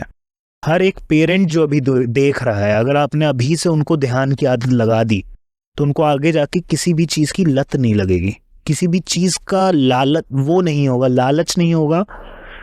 और अगर हमें दुनिया अच्छी बनानी है तो आपके मेडिटेशन करने से, मेरे मेडिटेशन करने से, या 20 साल के ऊपर के लोगों से वो मेडिटेशन करके उनकी हेल्थ अच्छी होगी, उनकी मानसिकता अच्छी होगी, धीरे धीरे वो भी अच्छे इंसान बनेंगे, लेकिन दुनिया में बड़ा डिफरेंस नहीं आएगा। लेकिन अगर बच्चों ने मेडिटेशन करना शुरू कर दिया तो धीरे धीरे पूरी जनरेशन चेंज होगी। और मेडिटेशन सबसे पहला काम क्या करता है, वो आपको अच्छा इंसान बनाता है। तो अगर बच्चों में ये, हम लोग का कहीं ना कहीं विजन भी है, हमने नेपाल में कुछ स्कूल्स में और दुबई के कुछ स्कूल्स में मेडिटेशन किया है, और इंडिया के कुछ स्कूल्स में मेडिटेशन इम्प्लीमेंट कर रहे हैं, तो ये कहीं ना कहीं विजन भी है। लेकिन वही है ना कि रोड्स कितनी भी अच्छी बना दे गवर्नमेंट, अगर आप बिना सिग्नल देखे रोड क्रॉस कर रहे हैं तो उस रोड का कोई फायदा नहीं है। तो मैं कितना भी स्कूल्स में जाकर मेडिटेशन करवा दूं, लेकिन घर से पेरेंट्स अगर उस चीज़ को पुश नहीं कर रहे हैं तो बच्चा उतनी सीरियसली बात शायद पेरेंट्स की ही लेता है और किसी की उतनी सीरियसली नहीं लेता है। तो ये आपकी रिस्पॉन्सिबिलिटी है कि आप उनको मेडिटेशन शुरू करवाएं। Very good. रेकी को लेके तो बहुत सारी चीज़ें जानी है। दूसरी आपकी एक्सपर्टीज़ के बारे में भी एक बार चाहता हूँ कि न्यूमेरोलॉजी, उसके बारे में भी आपने बहुत स्टडीज़ की है, और ये क्या है, न्यूमेरोलॉजी क्या है? न्यूमरोलॉजी एक ऐसी विद्या है जो लोग एस्ट्रोलॉजी के समय पे भूल जाते हैं। जब बच्चा पैदा होता है, जब एक बच्चा पैदा होता है तो सबसे पहले उसको एस्ट्रोलॉजर से कुंडली बनवाते हैं, उसका पहला अक्षर निकलवाते हैं कि इस अक्षर से नाम होना चाहिए। फिर सेकेंड प्रोसेस में जाने से पहले ही वो नाम डिसाइड करके नाम फिक्स हो जाता है और चले जाता है। आपके जीवन में एक ऐसी कौन सी चीज़ है जो कभी चेंज नहीं हो सकती है? कुछ भी कर लें आप, वो चेंज नहीं कर सकते हैं। आपके जीवन से जुड़ी हुई चीज मैं बोल रहा हूँ, समय, ये वो। जैसे हमारा नाम आप बोल रहे हो, नाम तो चेंज कर सकता हूँ मैं। आज से आपको आयुष बुलाना शुरू कर दूं तो डेट ऑफ बर्थ। दुनिया में आप कितना भी पैसा, अरबों से अरबों रुपए खर्च कर दीजिए, अगर आप अपनी डेट ऑफ बर्थ चेंज करना चाहते हैं तो नहीं कर सकता है। बर्थ सर्टिफिकेट में कर लेंगे, 100-200 में कर लेंगे, रियलिटी में आप नहीं कर, रियलिटी में नहीं कर सकता है।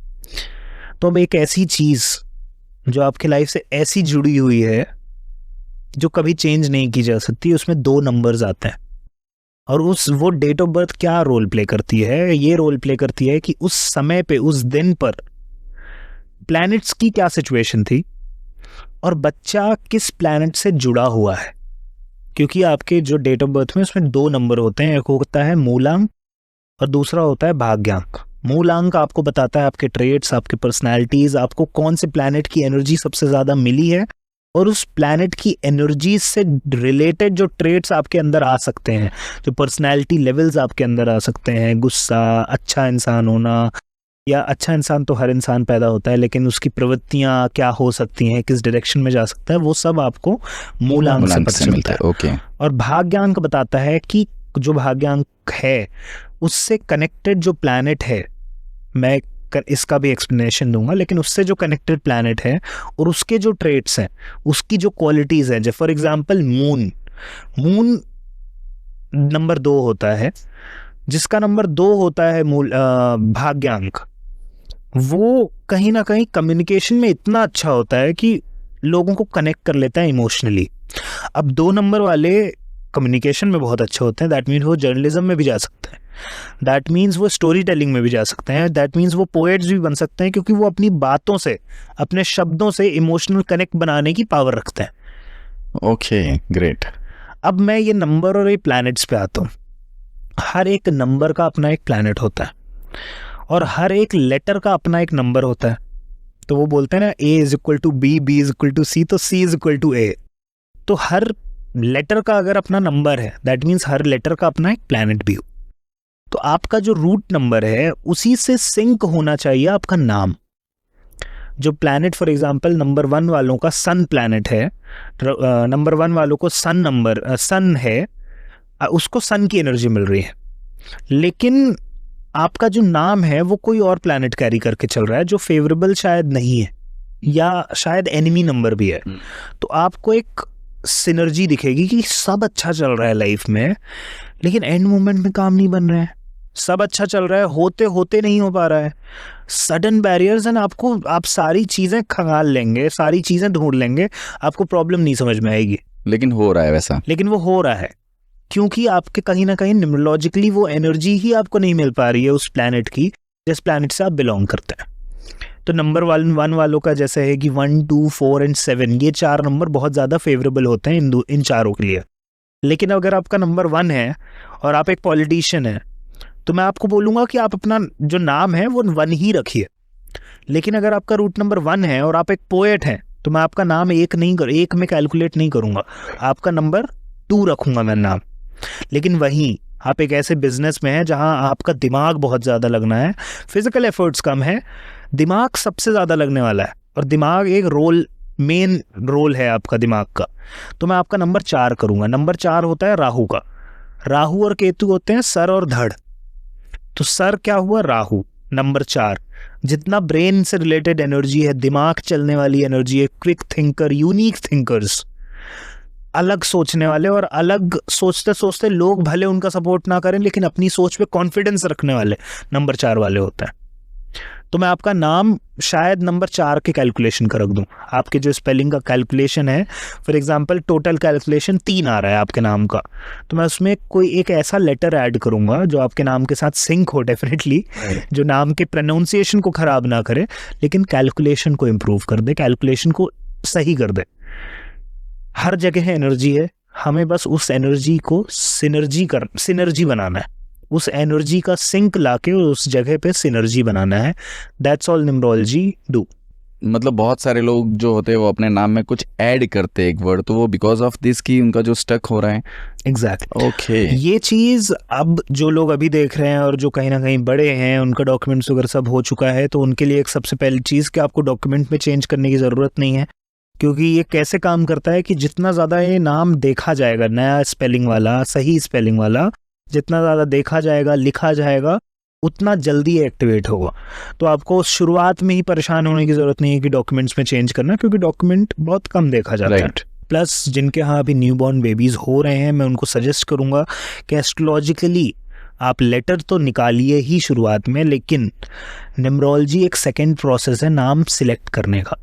आप एक न्यूमरोलॉजिस्ट के पास जाइए, मेरे पास, जिसके भी पास जाना है, मैं आपको सिर्फ नॉलेज दे रहा हूँ यहाँ पे बैठ के, कि आप उस लेटर को निकालने के बाद एस्ट्रोलॉजी के थ्रू आप न्यूमरोलॉजी का भी यूज़ करिए, कि न्यूमरोलॉजी भी वैदिक ज्ञान ही है, न्यूमरोलॉजी भी वेदों से ही आया है। तो आप उस न्यूमरोलॉजी के माध्यम से उसी लेटर के थ्रू कौन सी स्पेलिंग्स हैं, कौन सा नाम आपके डेट ऑफ बर्थ के साथ सूट कर रहा है, आपके प्लैनेट से मिल रहा है, आपके प्लैनेट से सिनर्जी बना रहा है, वही नाम उसके बाद उसके बचपन से जोड़िए, ताकि बचपन से उसको उस नाम की एनर्जी मिलना शुरू हो। क्योंकि अभी मैं आपको नाम की एनर्जी दूंगा तो अब से चीज़ बेटर होंगी, लेकिन बचपन से अगर सही नाम और सही प्लैनेट की एनर्जी आपकी मिल रही है तो चीज़ें और भी अलाइंड हो सकती हैं, चीज़ें और भी स्मूथ हो सकती हैं। क्योंकि सब अच्छा होने के बाद आपके लाइफ में रिलेशनशिप में बैलेंसेस आ जाते हैं, सब कुछ इम्बैलेंस्ड है और फिर प्रॉब्लम्स आ रहे हैं, तब तो हम उसको सही करेंगे क्योंकि हमें प्रॉब्लम दिख रही है। लेकिन सब अच्छा होने के बाद पर्सनल लाइफ इम्बैलेंस हो रही है, सब अच्छा होने के बाद करियर में कुछ रुकावटें आ रही हैं, सब अच्छा होने के बाद करियर में ग्रोथ नहीं हो रही है, और रीजंस ढूंढो तो कुछ मिलता नहीं है। राइट। और न्यूमरोलॉजी बेसिकली आपको वो हिडन मैसेजेस, वो हिडन गाइडेंस दे सकता है जो आपको एक दोस्त या एक आसपास वाला नहीं देगा। दे सकता। बट एक फैक्ट ये है कि हर कॉमन आदमी न्यूमरोलॉजिस्ट के पास नहीं जा सकता ये करने के लिए। तो कोई ऐसे बेसिक पॉइंट है कि किसी के घर में अगर ऐसा कोई बर्थ होता है या फिर उसकी लाइफ में इस तरीके के प्रॉब्लम्स चल रहे हैं और उसको सॉर्ट आउट करने हैं, तो कोई ऐसा प्रोसेस है, स्मॉल प्रोसेस, जहाँ से वो ये चेंजेस कर सकता है अपनी लाइफ में? अगर आपको मैं बोलूं कि आप एस्ट्रोलॉजर के पास नहीं जा सकते हैं, तो आप खुद अपनी कुंडली बनाइए। तो ये कहना थोड़ा गलत होगा। तो आपको न्यूमरोलॉजिस्ट के पास तो जाना ही होगा, और आज के समय पे जिसको ज़रूरत है उसको उसके हिसाब से चीज़ें मिल जाती हैं। लोगों को उनके हिसाब से न्यूमरोलॉजिस्ट भी मिल जाएंगे। हम भी कई बार फ्री में न्यूमरोलॉजी रिपोर्ट, वो अंदर से जब प्रेरणा आती है हम उसको मतलब वो हो जाता है उनके लिए। राइट। तो न्यूमरोलॉजी ये रीज़न है कि हमारे पास न्यूमरोलॉजिस्ट नहीं है, ये नहीं है, वो नहीं है। आपको अगर ढूंढने जाएंगे तो आपको सब मिल जाता है। बहुत सारी बातें हम लोगों ने रेकी रिलेटेड की है, न्यूमरोलॉजी रिलेटेड की है। कुछ लोग जो है इसमें अपना करियर बनाना चाहते हैं, जैसे रेकी में अपना करियर बनाना चाहते हैं, तो वैसे लोगों के लिए आप क्या गाइड करोगे? कोई नहीं बना सकता इसमें career. Maybe they want to be specialised of this. कोई करियर बना ही नहीं सकता, क्योंकि अगर आप इसको में करियर बनाने के इंटेंशन से आएंगे तो आप ठीक ही नहीं कर पाएंगे, लोगों से जुड़ ही नहीं पाएंगे। अगर आप इस भाव से आते हैं कि ज़्यादा से ज़्यादा लोगों की सेवा करना है, ओके, तो आप ज़्यादा से ज़्यादा से लोगों से जुड़ भी पाएंगे, ज़्यादा से ज़्यादा लोगों को ठीक भी कर पाएंगे। आप मे भी एक रेकी हीलर के पास जाके रेकी सीख लेंगे और आप कल से लोगों की रेकी करना शुरू कर देंगे। 4 लोग आपसे रेकी भी करवा लेंगे, लेकिन जब वो 4 लोगों को बेनिफिट नहीं होगा तो वो लोग, जाहिर सी बात है इस चीज़ में। पॉइंट नंबर 1 मतलब आपका क्लियर है कि आप एज अ करियर अगर इसमें आते हो तो आप नहीं आ सकते हो। आपको सबसे पहले मन में सेवा भाव होनी चाहिए। ओके। देन अगर आपके मन में सेवा भाव है, दैट मीन्स आप इंसान भी अच्छे हो, आपकी बेसिक जो ह्यूमन क्वालिटीज हैं आपके अंदर, अगर आप सेवा भाव रख रहे हो दैट मीन्स आप ह्यूमन हो। क्योंकि अगर आप देखा जाए तो हर इंसान की प्रवृत्ति सेवा ही है। आप पॉडकास्ट कर रहे हैं, आप नॉलेज दे रहे हैं लोगों को, बैक एंड में आपको जो भी मिल रहा हो, बैक एंड में जो भी चीज़ें हैं, लेकिन सामने आप क्या कर रहे हैं? सेवा कर रहे हैं, सर्व कर रहे हैं लोगों को नॉलेज देके। अब फॉर एग्जांपल ये माइक खराब हुआ तो इसकी कहीं ना कहीं गारंटी होगी 1 साल या जो भी, आप इसके कॉल सेंटर पे कॉल करेंगे, जो कॉल सेंटर पे फ़ोन उठाएगा उसको सैलरी मिल रही होगी 25,000, 30,000, 20,000, 15,000 जो भी, लेकिन वो आपसे वो थोड़ा ना डिस्कस करेगा, वो तो आपकी सेवा करेगा। यहाँ पे जो कैमरा हैंडल कर रहे हैं, जो भी आपके बिजनेस में भी जो एम्प्लॉयज़ हैं, जो चीज लोग हैं, वो अभी तो सेवा ही कर रहे हैं ना, उनको भले ही मंथ एंड में सैलरी मिलेगी। तो हर इंसान की प्रवृत्ति है सेवा करने की। तो सिर्फ रेकी में ही नहीं, मैं लोगों को इन जनरल भी लाइफ में बोलूँगा कि अगर आप सेवा भाव से करेंगे तो आपके काम बनना शुरू हो जाएंगे। सबसे बड़ी चीज़ तो रेकी में अगर आपको आना है तो आप रेकी सीखिए, रेकी में प्रैक्टिस करिए और लोगों को ठीक करिए, एंड फिर ऑटोमेटिकली आप लोगों से जुड़ते जाएंगे, क्योंकि एक बार आप इंस्ट्रूमेंट बन जाते हैं उसके, क्योंकि आप सिर्फ मीडियम हो। मेरा ऐसा मानना है कि मैं अगर कुछ कर रहा हूं तो मैं सिर्फ एक नौकर हूं, वही कर रहे हैं। और जब आप इस धीरे धीरे प्रैक्टिस के बाद आप इस जोन में आएंगे कि एक्चुअली करता तो मैं हूं ही नहीं, कर तो वो रहा है, मैं तो सिर्फ एक इंस्ट्रूमेंट हूं उनके लिए, जो कि सत्य बात है। राइट।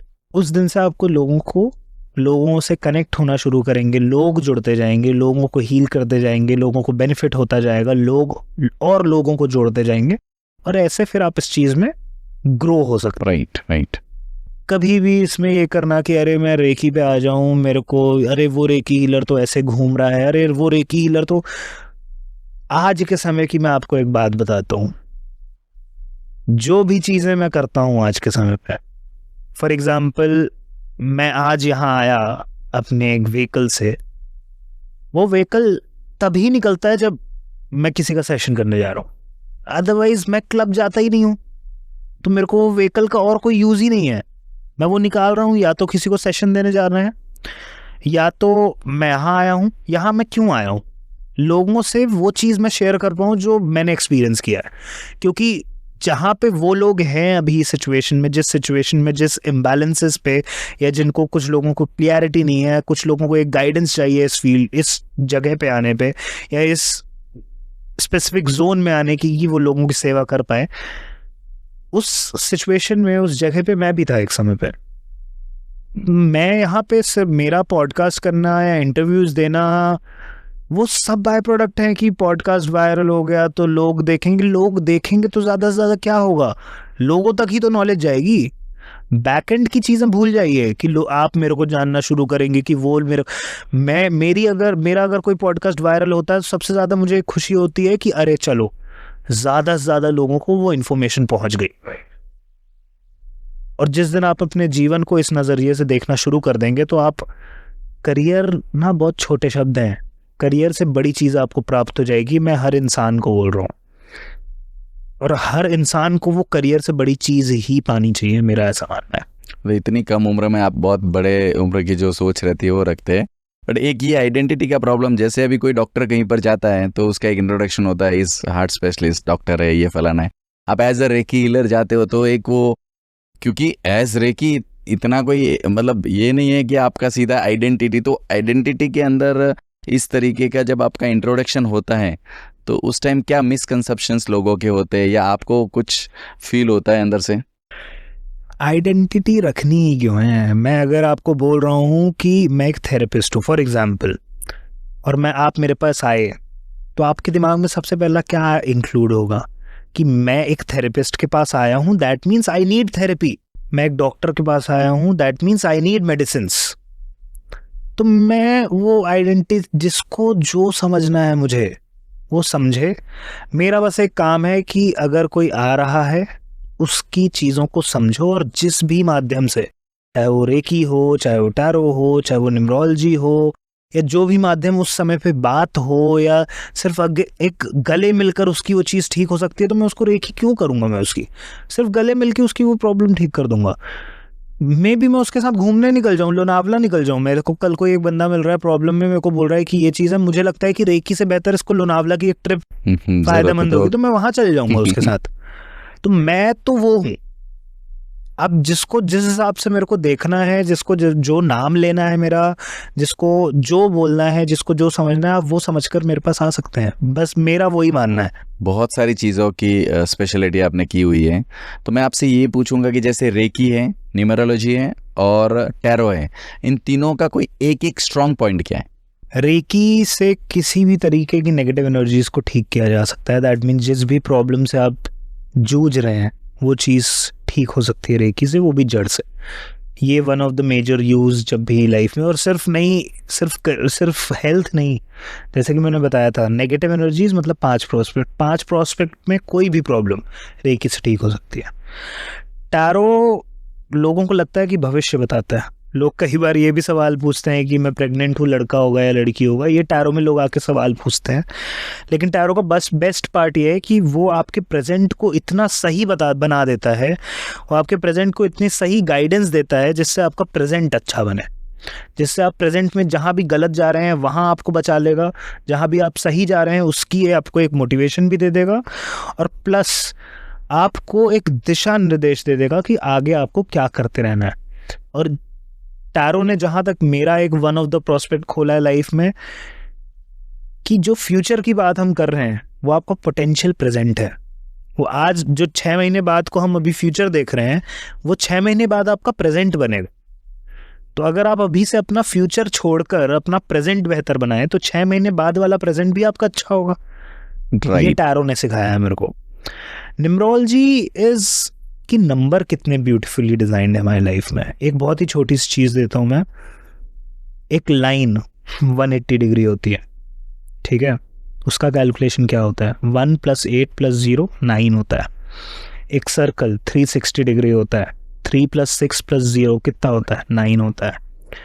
पेंटागन, ट्रायंगल ले लेते हैं, कितना?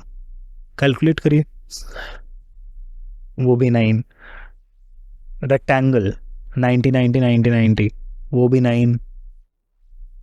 जो भी एंगल का पूरा कैलकुलेशन है वो 9 आ रहा है।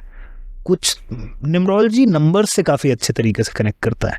अगर आप एक चीज़ देखें कि 1 + 1 2, 2 + 2 4, 4 + 4 8, 8 + 8 16, क्या मिस हुआ?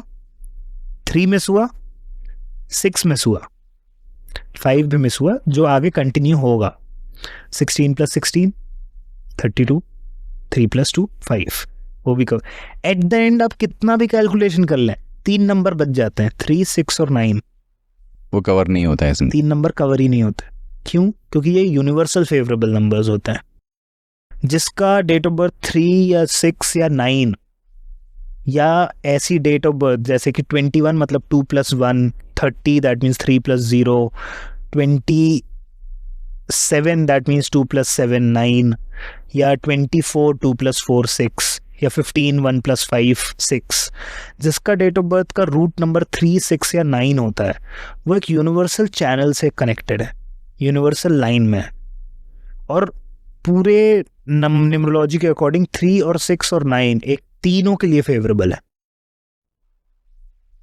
और तीनों का मतलब अलग अलग होता है। इसका एक डीप लेवल भी है। Generator, maintainer that means operator, destructor. लेकिन destructor that means new beginning as well. That means all those mediums which you should have to start something new और टू एंड समथिंग, वो सारे mediums number 9 आपके life में attract करता है। Number 9 मतलब मंगल का नंबर होता है। नंबर 6 मतलब शुक्र का नंबर होता है। मंगल, शुक्र और गुरु। शुक्र क्या देता है लाइफ में? Name, fame, achievement. Name, fame, एक लग्जरी। गुरु क्या देता है? ज्ञान। ज्ञान, नेम, फेम, लग्जरी और मंगल, तीनों का कॉम्बिनेशन अगर एक इंसान के पास आए, कितना प्यारा कॉम्बिनेशन। राइट। और हर इंसान अगर अपने लाइफ में 3 6 और 9, वो भले किसी भी नंबर से बिलोंग करता है, अगर अपने लाइफ में 3 6 और 9 की एनर्जी मतलब गुरु, शुक्र और मंगल की एनर्जी अगर अपने लाइफ में लाता है, कितनी अच्छी चीज़ है उन सब के लिए। ऐसे ये चीज़, ये जो मैं नंबर्स के बारे में इतने मज़े से बात कर रहा हूँ ना, ये न्यूमरोलॉजी। तो ये जितना भी जैसे जनरली एक ये जो काउंट रहता है हमेशा सिर्फ डेट ऑफ बर्थ का रहता है, मंथ भी साथ में होता है, ईयर भी साथ में होता है। तो बेसिकली रूट नंबर को हम कैलकुलेट कर सकते हैं। फॉर एग्जांपल अगर आप अपना डेट ऑफ बर्थ रिवील कर सकते हैं तो बताइए। मतलब नहीं कर सकते, हाँ, कुछ भी नहीं समझो 17 अप्रैल है ऐसे। ईयर के साथ बताइए, कोई भी, किसी का भी बता दीजिए। हाँ, मतलब जैसे मेरी लड़की का है 22 फरवरी 2015। ठीक है, तो जो उनका रूट नंबर है 22, दैट मीन्स 2 + 2 4। मतलब सिर्फ डेट है ना, जो पूरे डेट ऑफ बर्थ की सिर्फ डेट है 22, तो 2 + 2 4, दैट इज हर रूट नंबर। तो जो मैंने आपको रूट नंबर, तो उनको भी एक्चुअली मेडिटेशन करवाइए ताकि उनका दिमाग सही तरीके से जाए। अब मैं आपको मेडिटेशन का एक साइंस बताता हूँ।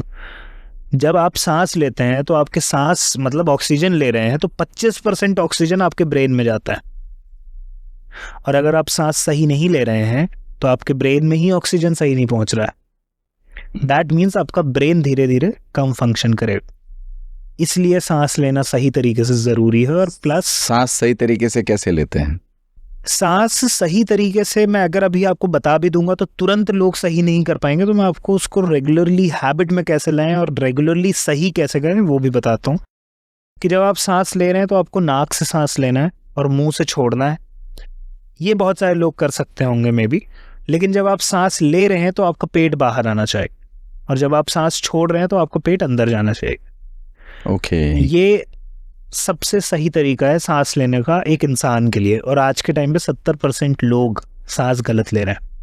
राइट। मतलब जब आप सांस ले रहे हो तो आप नाक से सांस लो, और जिस टाइम आप सांस ले रहे हो तो आपका पेट बाहर आना चाहिए, और जब आप सांस छोड़ते हो तो वो आप मुंह से छोड़ो, और उस टाइम आपका पेट अंदर जाना चाहिए। जनरली बहुत सारे लोग, इवन मैं भी पहले करता था, तो सांस लेता था तो पेट अंदर जाता था, so that is wrong way.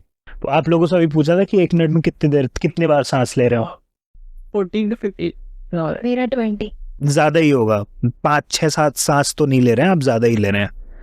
हम जनरली, स्पेशली जो प्रैक्टिस में नहीं है, वो सांस इंटरनली सबकॉन्शियसली कैसे ले रहे हैं। अभी आपकी आवाज़ नहीं आ रही है सांस की, लेकिन हम कैसे लेते हैं? राइट। तो ऑलमोस्ट 1 मिनट में लोग 20, 25, 30 बार सांस लेते हैं। अब जस्ट इमेजिन, ये सांस की स्पीड है मेरी, आपने मुझे कुछ ऐसा बताया जिसको मेरे को इवैल्यूएट करके आपको कुछ बोलना है, तो आपने मुझे कुछ बोला, उसी सांस की स्पीड से मेरे दिमाग में जाएगा, इसी स्पीड से मैं रेसिप्रोकेट करूंगा, और that leads to anger, that leads to aggression, that leads to over thinking, that leads to make you a person जो बिना सोचे समझे कुछ भी बोल देता है, या आप लोगों को भले ना लगता हो कि आप बिना सोचे समझे बोल रहे हो, लेकिन बाद में आपको ही रियलाइज होता है कि अरे मैंने जल्दबाजी में ये क्या बोल दिया, ये तो मैं मीन ही नहीं करता या मीन ही नहीं करती। क्यों हो रहा है? क्योंकि आपको 1 मिनट में अराउंड, टेक्निकली देखा जाए विथ प्रैक्टिस, तो 7 से 10 सांस एटलीस्ट, जो बहुत ज़्यादा योगी नहीं है, जो नॉर्मल लाइफस्टाइल जी रहा है, उसको 10 सांस से ज़्यादा तो नहीं लेनी चाहिए। जिससे क्या होगा, अब मैं सांस ले रहा हूँ, अभी सब एक चीज़ है, पॉडकास्ट से थोड़ा 2 मिनट हटके जो अभी देख भी रहे हैं उनसे भी हमें एक्टिविटी करवाते हैं, कोई चीटिंग नहीं करेगा और मैं सबसे रिव्यू भी पूछूंगा। मैं काउंटिंग करूंगा और उस काउंटिंग के साथ से आपको सांस लेना है, फिर आपको एक काउंटिंग तक होल्ड करना है, और फिर वही काउंटिंग बैक करूंगा, उसमें एक्सेल करना है, ठीक है। और ऐसा हम अराउंड 5 से 6 ब्रेथ्स करेंगे। और फिर आपको क्या अंदर से डिफरेंस फील हो रहा है, या ऐसे सांस लेते वक्त क्या डिफरेंस फील हो रहा है, वो जानना है। सो सांस लेना है, जस्ट आप थोड़ा स्पाइन स्ट्रेट करके बैठ जाइए,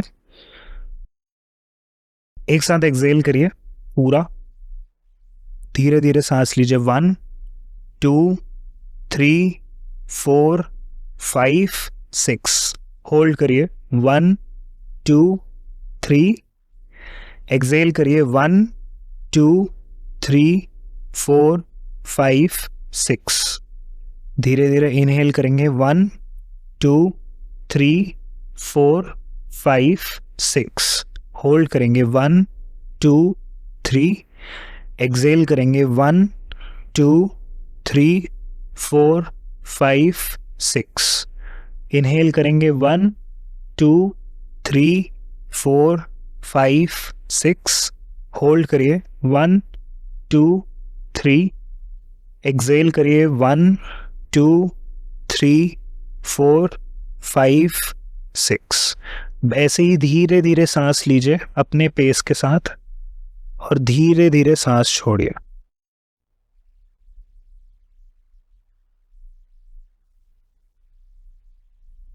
धीरे धीरे सांस लीजिए दोबारा, धीरे धीरे सांस छोड़िए।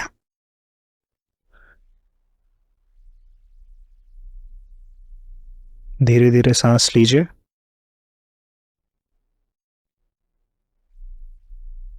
रिलीज।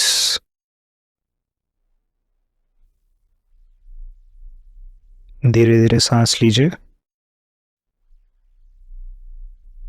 धीरे धीरे सांस छोड़िए। दोनों हाथ रब करके अपने आंखों में लगाइए,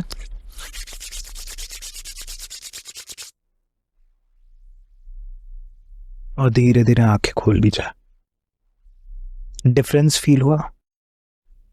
लाइट पता नहीं फील हुआ है, बट मैं भी एक्सप्लेन नहीं कर पा रहा हूँ। सिर्फ इतना सा चेंज किया है आपने। क्या किया है? धीरे धीरे सांस ले रहे हैं, धीरे धीरे कामनेस फील हो रहा है, कामनेस फील हो रहा है। ये चीज़ आप पूरे दिन फील कर सकते हैं। क्या करना है? सिर्फ ये वाली सांस की प्रैक्टिस करना है। कमिंग बैक टू लोग कैसे ये सांस अपने लाइफ में आप दोबारा सही कर सकते हैं, इस ध्यान करके। जब आप ध्यान कर रहे हो तो इसी सांस के प्रोसेस पे फॉलो करिए। डिस्ट्रैक्शंस आएंगे, 2 सांस के बाद 4 थॉट्स आएंगे, लेकिन एक और थॉट ऐड करिए कि आपको सांस पर ही फोकस करना है। फिर 2-3 थॉट सांसों पे फोकस जाएगा, फिर थॉट्स का डिस्ट्रैक्शन आएगा, लेकिन धीरे धीरे जो सांस के नंबर्स हैं वो बढ़ते जाएंगे। बस ये करिए, और फिर लाइफ में अदर देन मेडिटेशन आपकी सांस ऑटोमेटिकली सही हो जाएगी। और आप जो कामनेस अभी मैंने आपको एक्सपीरियंस करवाने के लिए किया, ये सेम कामनेस आपके लाइफ में हर एक मोमेंट में आप फील करेंगे। और यही पीस ही हैप्पीनेस है, और वही हैप्पीनेस ही पीस है। मतलब कितनी छोटी सी चीज है लाइफ में जो आपकी पूरी लाइफ को चेंज कर। Great great sir. बहुत कम उम्र में बहुत एक्सपीरियंस ले लिया है आपने, बहुत सारी चीज़ें शेयर की है हमारी ऑडियंस को, हमको बहुत सारी चीज़ें जानने को मिली है। बहुत बहुत धन्यवाद, थैंक यू सो मच, आप यहाँ पर आए और इतना सारा नॉलेज स्प्रेड किया, थैंक यू सो मच।